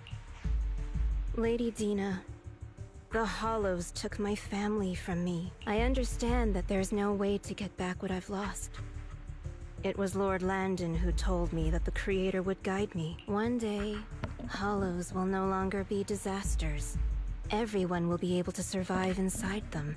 I look forward to the day when this hope becomes reality. I watched you grow up, and I know that you've always looked up to your father. He gives you hope, and I destroyed that hope with my own hands. I know the pain of loss, so I've always felt guilty. I want to atone for the hope I destroyed. But Dina, I don't want to ruin more lives. And I don't Oh, want I to continue get watching it. you destroy yourself. Vivian is right. Not everyone wants to live Camille's in on the false right hope. side now. So, please, stop. Camille, are you abandoning me too? I'm not abandoning you. I just don't want to see you go past the point of no return. The point of no return? I passed that point ages ago. No, Dina. You can still turn back. I'll be your way back. Where are you going, Camille? I made a deal with Hugo and the mayor. If someone needs to take the fall for this, let it be me. I did it. All of it. I've been forcing Landon's only daughter, Dina, to research how to create sacrifices. I colluded with the Ravenlock family for my own gain. Everything Dina did was under duress. Since I've kept her captive for so long, she doesn't have the skills to survive as an independent member of society. She'll need a caretaker and teacher. Someone who will look after her and educate her. No! I refuse, Camille! I refuse to accept this! Dina, I'm going to dispose of those failed subjects. I won't allow it! You'll die! I won't allow it! You can't leave me. I command you! You've always followed my orders, and you will follow them now! It wasn't your orders that I've been following. My younger sister, who was stolen from me by the Hollows, also had such beautiful red hair. When Landon told me the Creator could bring me hope, you were standing there, right behind him. I was certain, then and there, that this was the hope the Creator had given me. Start over, Dina. You still have so long, so much time. You'll make friends, find people who love you, and make many beautiful memories. That's not what I want! Camille, you're not allowed to die! I won't allow it! I won't allow it! My god, you hear the voice acting? Damn, they're going hard. Goodbye, Dina. And I'm sorry, Vivian. I'll leave the rest to you. Camille resolutely walks toward the fissure as Dina stares at her disappearing figure. After a moment, she also walks forward. Vivian is about to stop her, but Dina uses the controls to open a container door. Ethereals surge out, blocking the path. Let's take out these ethereals first. On it! We can't let Camille's efforts go to waste. Yeah, we can't. Yeah, we cannot enter the. Yeah, we cannot enter the fissure. We gotta kill these. We gotta defeat these enemies first.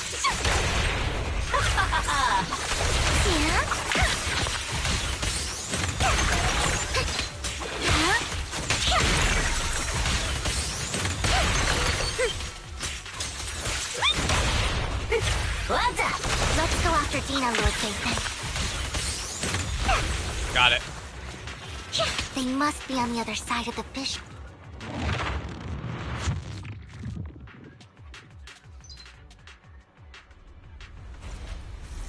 Oh no.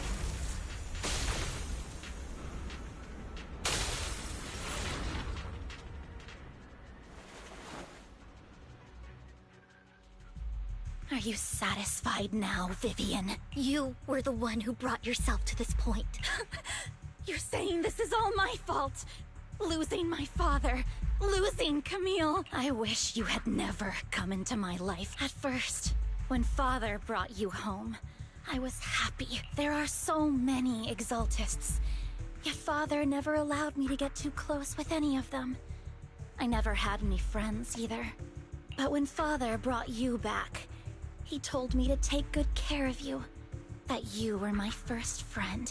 I was also so happy the first time you took my place in helping Father select a person to receive the blessing, because it meant you were different from all those other people. You could stay with me, but soon I grew jealous. You took the attention that should have belonged to me. You even took Father's love from me. It's only because of my ability that Landon... I know, but... Vivian, jealousy is something you cannot control.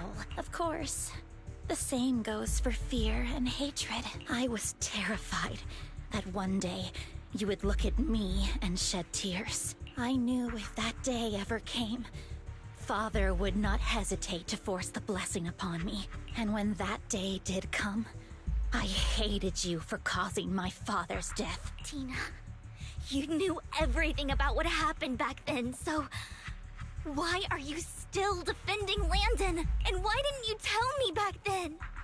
If I had known earlier, maybe I could have found a way. Because it's the only thing that makes me more special than you, no? It proves I had Father's trust. I was more useful to him.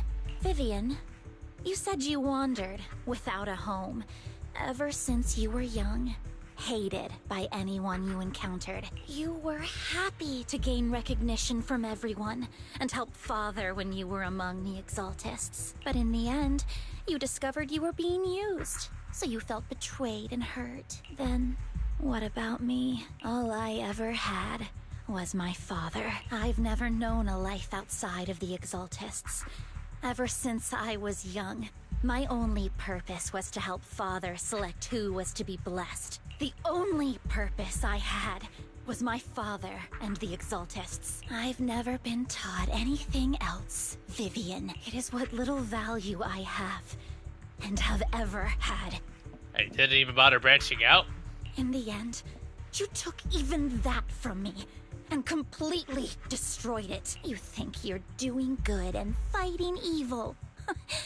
You've only managed to affect a small part of your world. But have you ever wondered if maybe that's all there is to my world? I never wanted to hurt you. You were also my first friend. And that's why I wanted to save you back then. Save me? You and Camille all talk about saving me. Why don't you understand? To me, loss is so much more painful than death. Tina, you can start over. Everything Camille did was so you could live on. Let's leave the Hollow together. There are so many amazing places in New Eridu. This time, I'll take care of you. I've also met so many amazing people. I'm sure they'll love you too. Okay, Tina? Vivian, I can't forgive you. And I don't want to forgive you. I have nothing left. If what little hatred I do still harbor were taken from me, well, I refuse to be so pitiful. I won't apologize, Vivian. Injects a vial of serum. Oh no. Now we have to take her on. I don't want to hate myself. So I can only hate you for killing my father, and hate Camille for leaving me. That's just the kind of person I am. Hateful and despicable. I refuse to owe anyone anything. I refuse to feel regret. I won't. Vivian, I will keep hating you. I will take all who are precious to you. Damn. Bro, this Asir looks somewhat elegant, but really distorted and twisted. I will also hate Camille. So I won't do as she wished and start a new life. Vivian, if you had never existed, if I had never, you would be... Lord Phaethon, please do not interfere. She was my first friend. I'm going to bid her farewell. Well...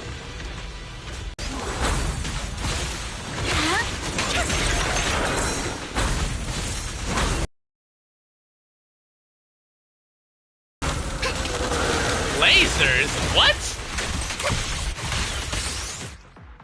Was there lag? Oh, there's lag. Oh boy, I didn't notice.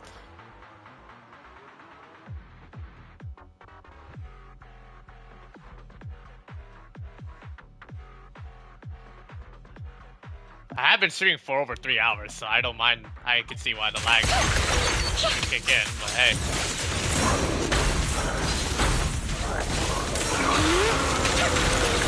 Notice me, Lord Phaethon. Well, we know we can tell that this world boss is easily weak to a ether, so.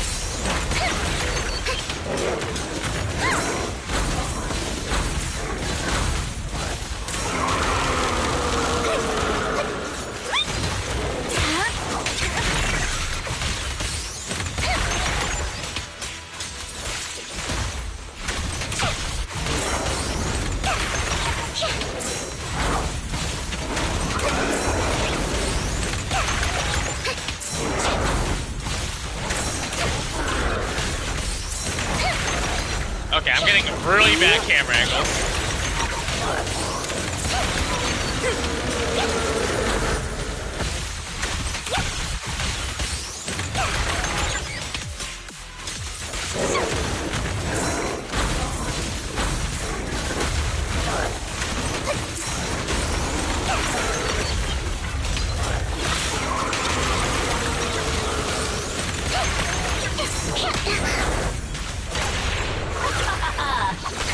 Where are you looking?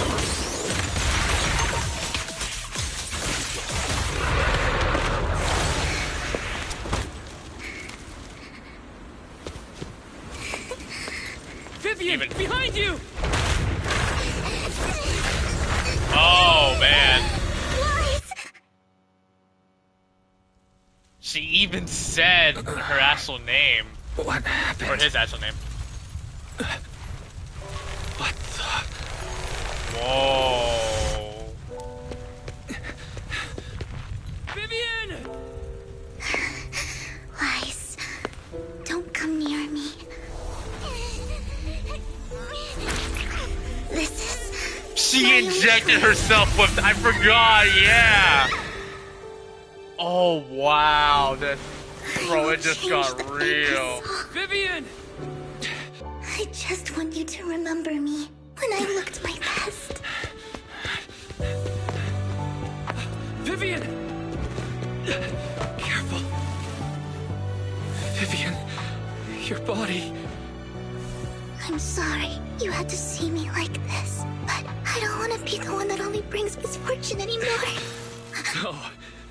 There's got to be another way. It's so warm, and the night is beautiful. Vivian? What? Oh, let's go, Wise! Come on, do it! It can't end like this!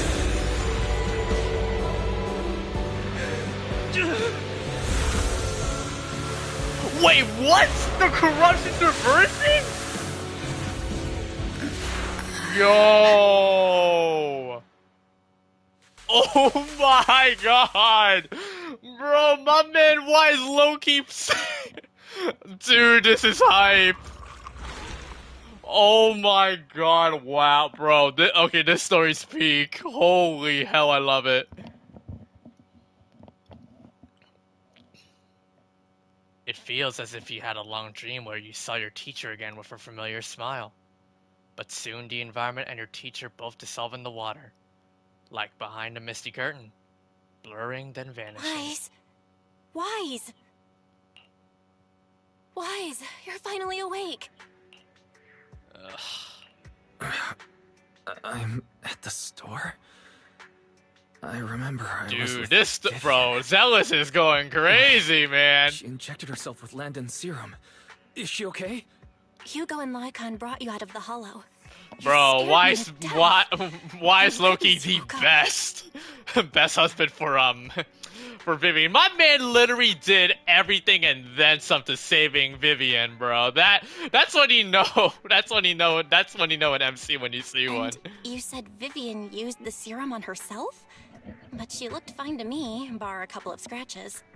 Hugo sent me a message earlier saying he got her checked Wow. over and she was alright. Do you remember what happened? We were in dire straits. The situation was dire, so Vivian used the serum on herself to defeat the ethereals. I saw the crystallization process starting to occur. I can't describe exactly what happened. I saw something blurry, but I just wanted to stop Vivian's corruption process. I don't know exactly what I did, but then I lost consciousness. What happened after that? When I let Hugo and Lycon there, it was just you and Vivian lying there on the ground. We couldn't wake either of you. Let's put that aside for now. Do you feel any discomfort-wise? Just a bit dizzy. I'm a bit dizzy, but otherwise, I'm fine. Don't worry. Phew, that's good. You should rest for tonight. Hugo and Vivian said they'll come over tomorrow, so we can discuss the details then. Okay. Okay. Sorry for worrying you, Belle. Good night. This time, there are no strange sounds or sights in your dream, and you sleep peacefully throughout the night. Shortly after you wake, Vivian, Hugo, and Lycon arrive at the video store. Lord Phaethon! How are you feeling? No headaches? Leg pains? Heart palpitations? Loss of appetite? Overprotective Vivian mode coming in your way. Vivian? I was just so worried. Sorry. Anyway, Lord Phaethon, I'm so glad you're okay. What happened this time was all my fault. It's not your fault. Things were dire, and you did what you had to. Plus, if it weren't for you, we wouldn't be here now. So what happened? Wai said he saw the crystallization process start, but I didn't see anything through EOS. Hugo? Lycon? Did either of you guys see it? Nope. Allow me to explain. Oh, thanks, Lycon. Miss Vivian told us what happened after she awoke, and the mayor arranged a full medical checkup for her. Based on the results, Miss Vivian indeed shows mild corruption sequela. But if the crystallization process had already started, the lingering effects should be far more severe. To be precise, if the process had already reached the point of mass surface crystallization, it should have taken no time at all to become an ethereal. So, the mayor theorizes that it was the etheric energy within Master Proxy's body that affected Vivian's condition and the surrounding etheric particles, causing Vivian's corruption to recede. So basically, we have the power to purify or prevent any etheric energy to prevent the corruption from reaching full level. Essentially, corruption is a reaction between the etheric particles inside the body and in the surrounding environment. Yeah. Therefore, it's not for as long as we can prevent it from reaching max, we can prevent the corruption from spreading. But if it's already done, then there's nothing we can do. I'm having a hard time believing that, even if it's coming from you, Lycon. It's almost like you're claiming I can manipulate etheric energy. I mean, why? You have the freaking eye implants after the mayor injected it with you. Master Proxy, you are special. This is a gift your teacher left you. Indeed. A gift from our teacher? How come I never knew about it? I don't know all the details, so I cannot explain everything to you. My apologies. However, Miss Yixuan might be able to answer some of your questions. She will visit you sometime soon, so please feel free to ask season her 2's any coming questions up. you may have. She has quite an eccentric personality. If she causes you any inconvenience... Can I file a complaint? Can I file a complaint about her with you if she does? Master Proxy, you have always been a people person, so I trust you will handle things just fine. Oh, great. Now I'm even more worried. The way you said that just makes me more worried. In any case, the mayor has asked me to give everyone his most sincere gratitude. Unfortunately, the mayor could not come personally, but has promised everyone a favor. Provided it's within his means, he will offer his unconditional assistance once. There is no time limit on this favor. Nice. Unconditional, What if I wanted his position as mayor? If that is what you desire, then the mayor and his subordinates will be first in line to vote for you in the next election. As for the other votes, you'll have to work for them on your own. But should you assume office, I hope you take full responsibility for handling all day-to-day matters and lead by example. By sheer happenstance, the mayor has provided you with a copy of his current assignment, the City Waste Sorting and Processing proposal. Old fox. Well, can I request Lord Phaethon's... The mayor imagined, you might ask. I have prepared all the necessary documents, and the ceremony expenses will be covered by the mayor as a gift. As long as Master Proxy agrees, We can sign and process the documents immediately. But this matter requires mutual consent and cannot involve coercion, confinement, or one party's lack of consciousness. Stop! I would never do that to Lord Phaethon! Did like a Loki call out Vivian on how down bad she is now? Probably. My girl has no shame! Not today. As for you, Master Proxies, the mayor has some sense of what you desire. That said, he hopes you might speak with Miss Yixuan first before you decide the timing of that favor. Got it.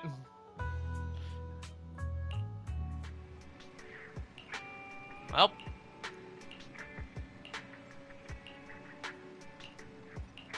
Head upstairs to rest. Well, we seem to almost be at the finale of this story, which overall I enjoyed it immensely, but it's pretty obvious that in Season 2, we're going to definitely be able to meet up with Miss Yixuan and get more answers.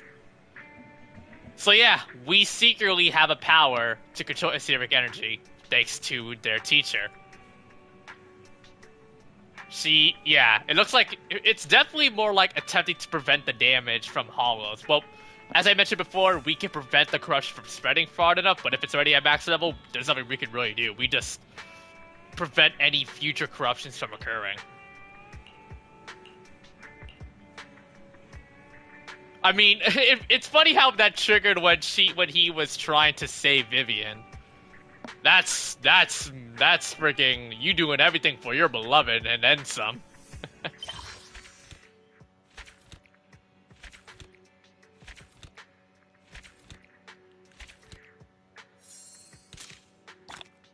But yeah, we have indeed completed the story. Season 1 has finally come to a close. New Eridu continues to coexist with sacrifices, and neither daily life nor hidden crises ever cease. New stories and the distant horizons are surely exciting, but one should also cherish each passing day, present or past. One day they'll become memories worth holding on to. And we're done. But I believe there's something hidden for us.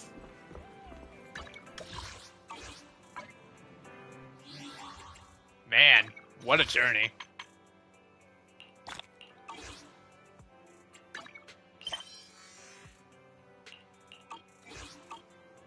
Let's wrap it up. I do. So, we're gonna meet up with Yixuan. Nice.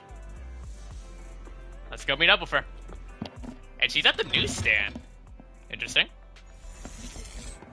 Oh, oh, look at her. Oh, there she is. Quite the aura she has. I didn't mean to talk to you. Sorry, buddy.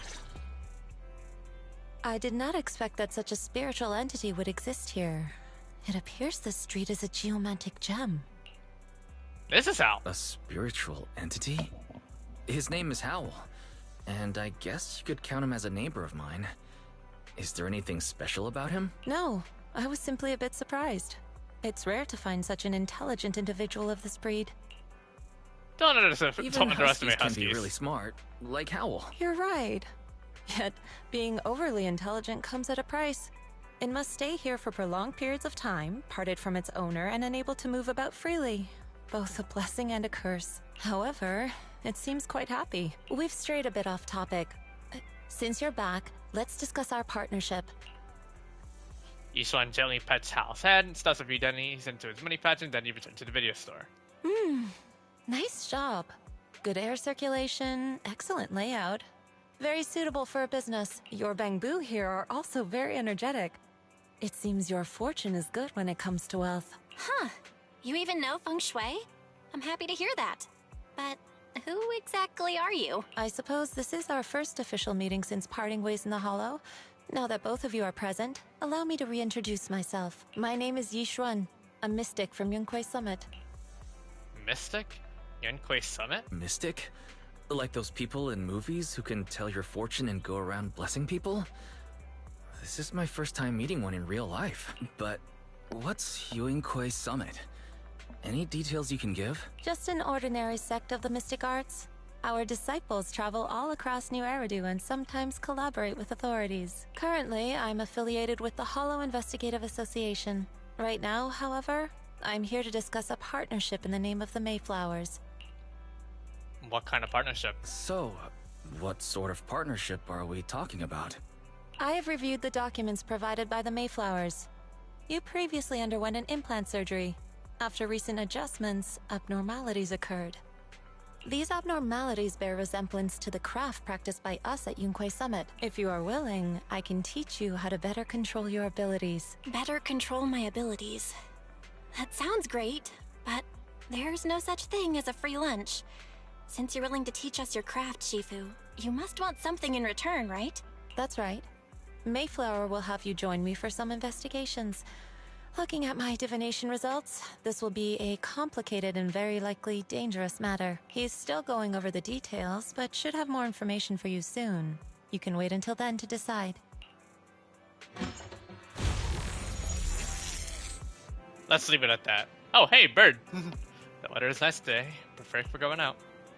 Happen to need to head to a nearby store to collect something. If you're free, how about coming with me? We have a long path ahead of us, so it'll be good to take the opportunity to learn more about each other's ways and methods. Sure. Lumina Square, Kabuyan.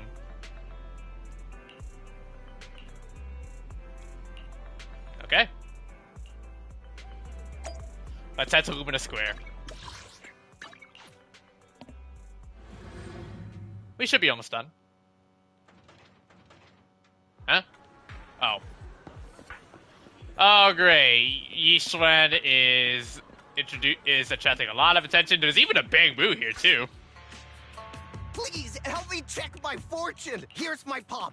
Look, doesn't this thick wealth line mean I'm about to strike it rich? I've looked it over, and your fortune is decent. Huh? You barely looked at it, and you're already done? You have good fortune. What? You don't believe me?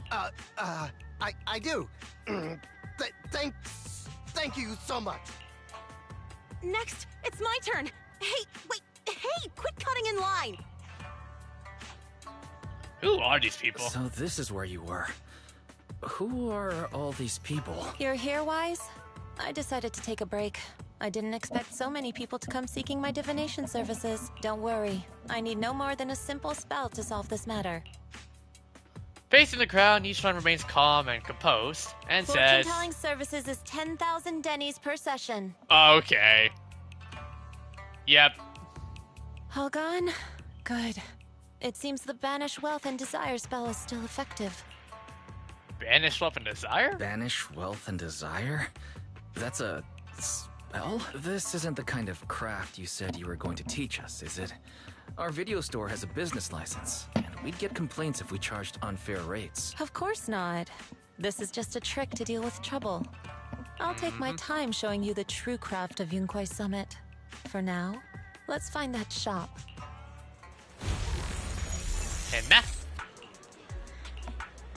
Just a normal mystic.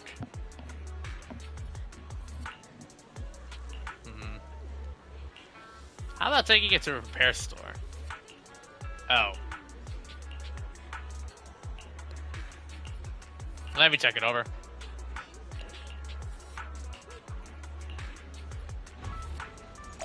So, it looks like we gotta do some repairs. Oh, yep, there's the fallen bamboo. Doing good, buddy?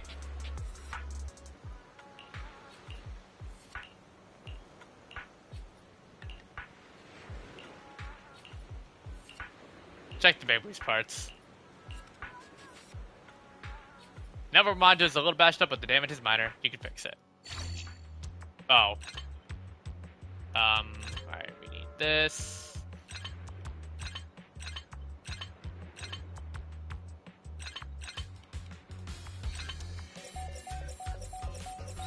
Got it. Great, all repaired. Connected to the internet.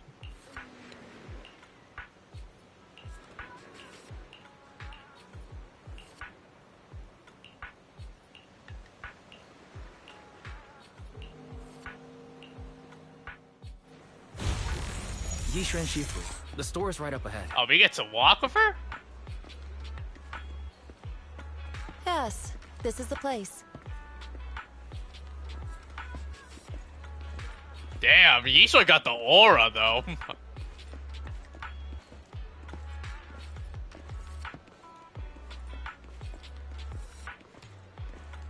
Gotta cherish the moment, chat. Because at this point, once 2.0 is live, we're all gonna be going ham for wishing for her. I know Divine is. I'm definitely gonna wish for Yisha, just like Divine. Seems like it's closed. Seems it's closed. Another wasted trip. Not necessarily. 1 second, please. Jelly knocks 3 times in rhythm and then slips a note through the door. Someone cuts a cactus open the door, passes something.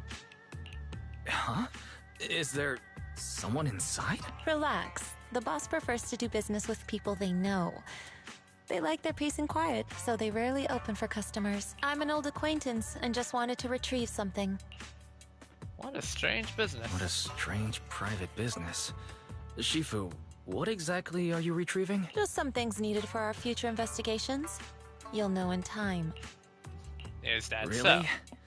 Shifu, I feel like you're always so mysterious. Rest assured, I'm not hiding anything from you. It's simply because the correct time has not yet arrived, so there is no need to rush. Since we've already obtained what we came for, let's part ways here. There will be plenty of time in the future. We will certainly meet again. Okay. Oh, and then she's gone. Alright. But yeah, this is definitely indeed a very good sneak peek to the next region we're going to explore in Zelda Zone Zero once Season 2 arrives. So I'm definitely looking forward to that. Movie protagonists use Thomas to defeat his serials. Movies are made up. Yeah, we'll figure it out. So yeah, we are complete. Now we're back to what we've originally started. Oh yeah, now I can finally start building trust for Vivian. Yeah, I got to do that right now. So I can start getting prepared for tomorrow.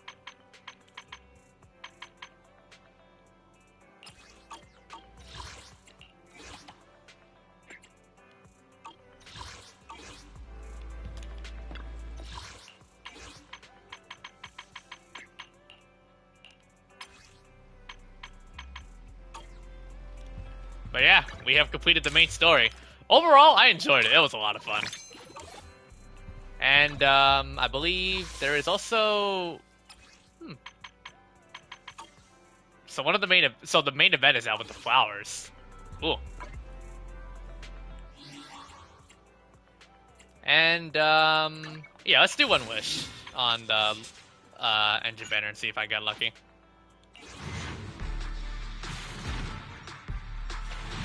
Nope. Got 2 A's. But yeah, I'll keep trying to see if I can get Vivian's W engine. But overall, I'm really happy with this, with what we've done so far. All right, before we end up today's live stream, I do want to at least build some trust for Vivian. So let's do that right now. I follow.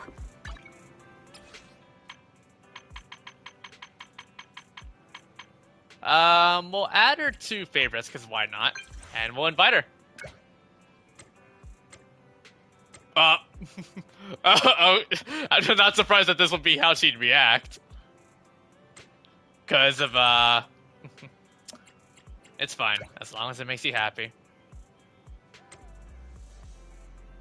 Why is she just exposing out everything? Oh, this is so funny. Good to know. I want to check out the flower shop.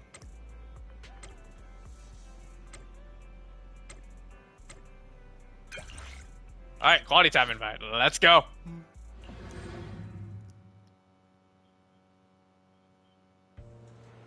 Hello, Vivian. Good to see you. Okay.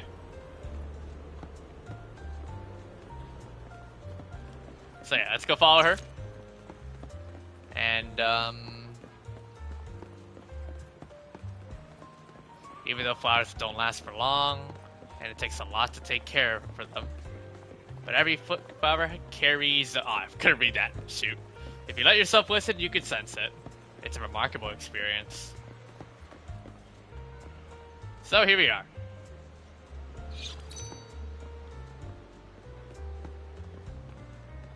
Some of these flowers look really nice. A pot of small purple flowers. Are you talking about the color?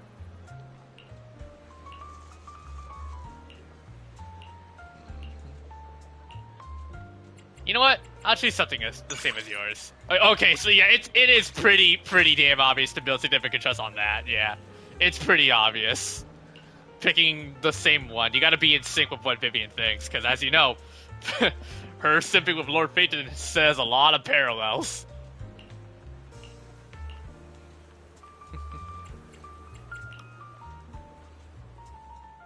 We pick a Vivian, and we get a bonus trust increase.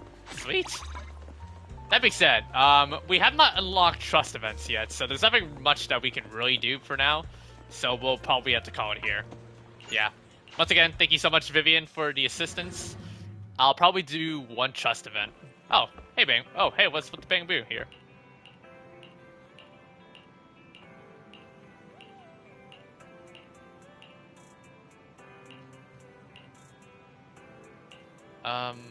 Let's just zoom by. Got too hype? Well. Alright, let's see if we could find Vivian in various places across. Not on this one.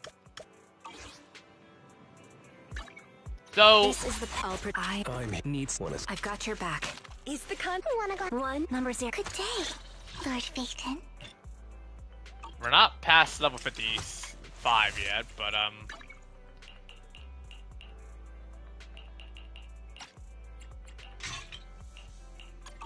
would never turn down Lord Phaeton.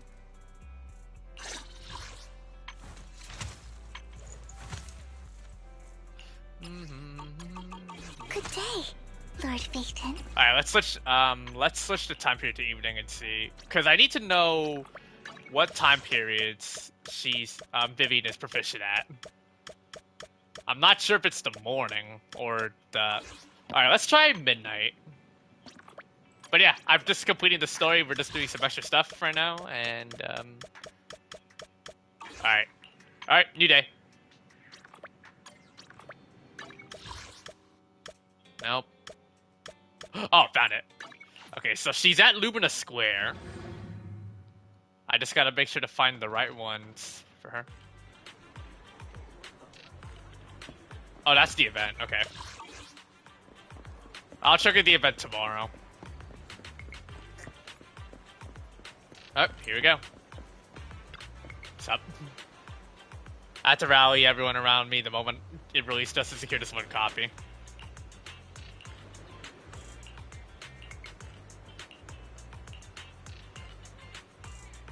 The greatest fantasies in New York. Oh.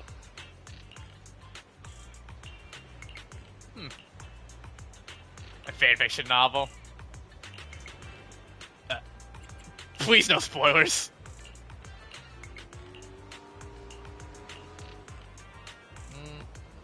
Let's not make wild assumptions. Okay, so not make any wild assumptions. Okay, there we go. That's a massive trust booster. Okay, that's good. I'll have to keep that in mind. Alright, time to increase her trust level to level 2. Approach Vivian quietly and see what she's talking about with the old man. Okay, so what does this person you want me to scope look like? His hair is silver like moonlight. Oh. And on bright nights, oh man. Feels like he's got stars. Oh man. And his eyes are like beautiful gems. If they were to be put up at the auction, I'm sure they'd be priceless. His face is the ultimate work of art. Nobody else. This person's clearly very special to you. And people always find themselves using the most flowery words when it comes to someone dear to their hearts. Yep. That's because the person I'm describing is the most amazing person in the whole world. All right, I can make a sculpture based on your description, but words alone won't be enough. Something will still be missing. Was my description not detailed enough? I can describe everything down to the finest detail. Slow that down, was so young lady. fast. No That need to V8 rush. Let me start with a rough sculpt. You'll get a better idea that way. The old sculptor shapes a figure with a small piece of clay after kicking means a human form takes shape, but it's almost unreal in how perfect it looks. Could someone like this really exist? It feels like it's missing something. Vivian, what are you doing here? Vivian, what are you doing here?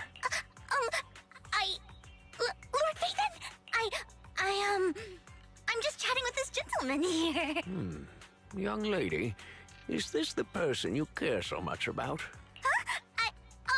No, I mean, I'll come find you again tomorrow. She's so flustered, it's funny. Actually, I heard you earlier. I overheard what you were saying. Were you describing me just now? Yes, because I want a statue of Lord Phaethon. Oh my god. This is like they're around the same level of Kuchi keeping a lot of Rex Lapis figurines. Except in here, it's amplified by 10 tons. Since you heard everything, would you take a look and tell me what's missing? I told the artist every detail of how I see Lord Phaethon in my heart, and he made it beautifully. But something still doesn't feel quite right. Lord Phaethon, what do you think is missing? The way you pictured me isn't quite right. Your descriptions of me were a little bit exaggerated. Yeah. Not at all! Even if you are Lord Phaethon, I can't let you talk like that! Everything about Lord Phaethon is perfect! I understand how you feel. I was the same when I was young. Oh. Back then, I crafted sculptures that looked beautiful. Yet, they always felt incomplete to me.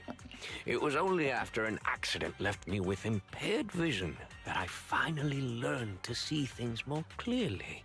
Do you mean... Close your eyes. Feel with your hands. You may find yourself seeing your special someone in a new light. Lord Phaethon, may I?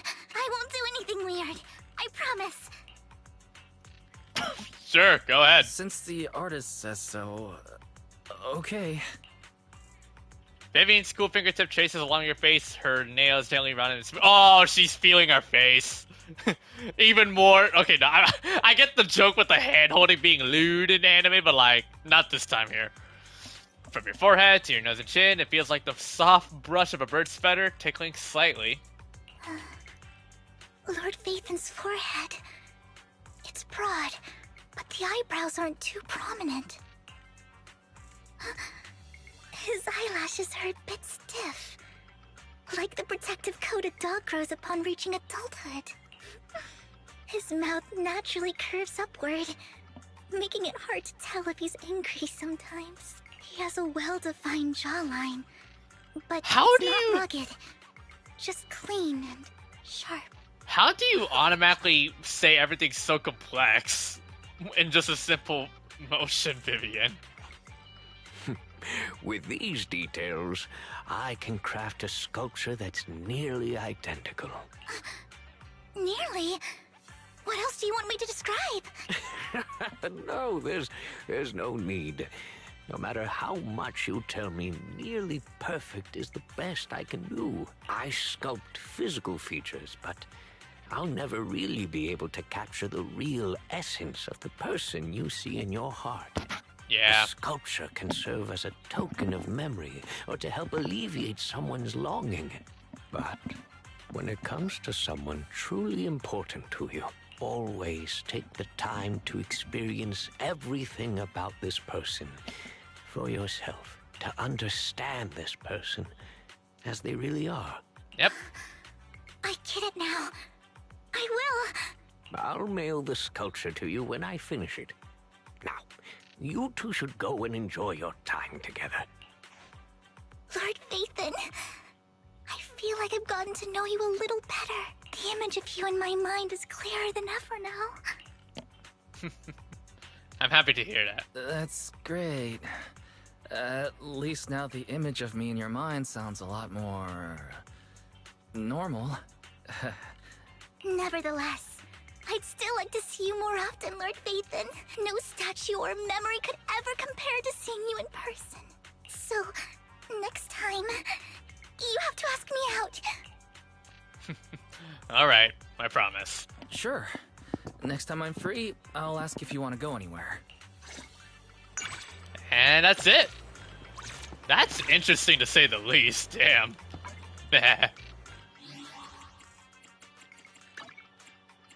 DMs. And yeah, now we've unlocked quality time events, which I'll probably do them tomorrow.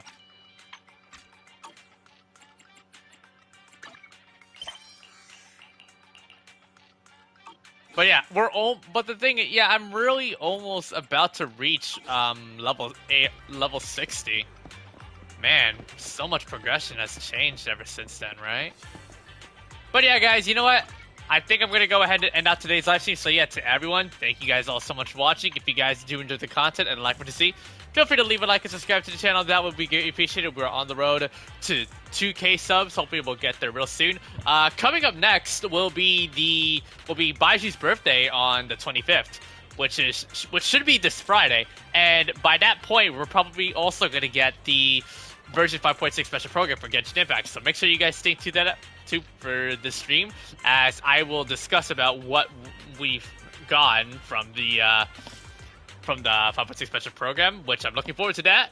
So yeah, once again, everyone, Zenless 1.7 is out. New characters, Vivian and Hugo will arrive at the second half banners, are now finally here. You can now do the brand new version 1.7 story and experience the new content live. Alright, everyone, thank you guys all so much for watching, and I will see you all next time, everybody. Peace out, and take care, everyone. See you guys then.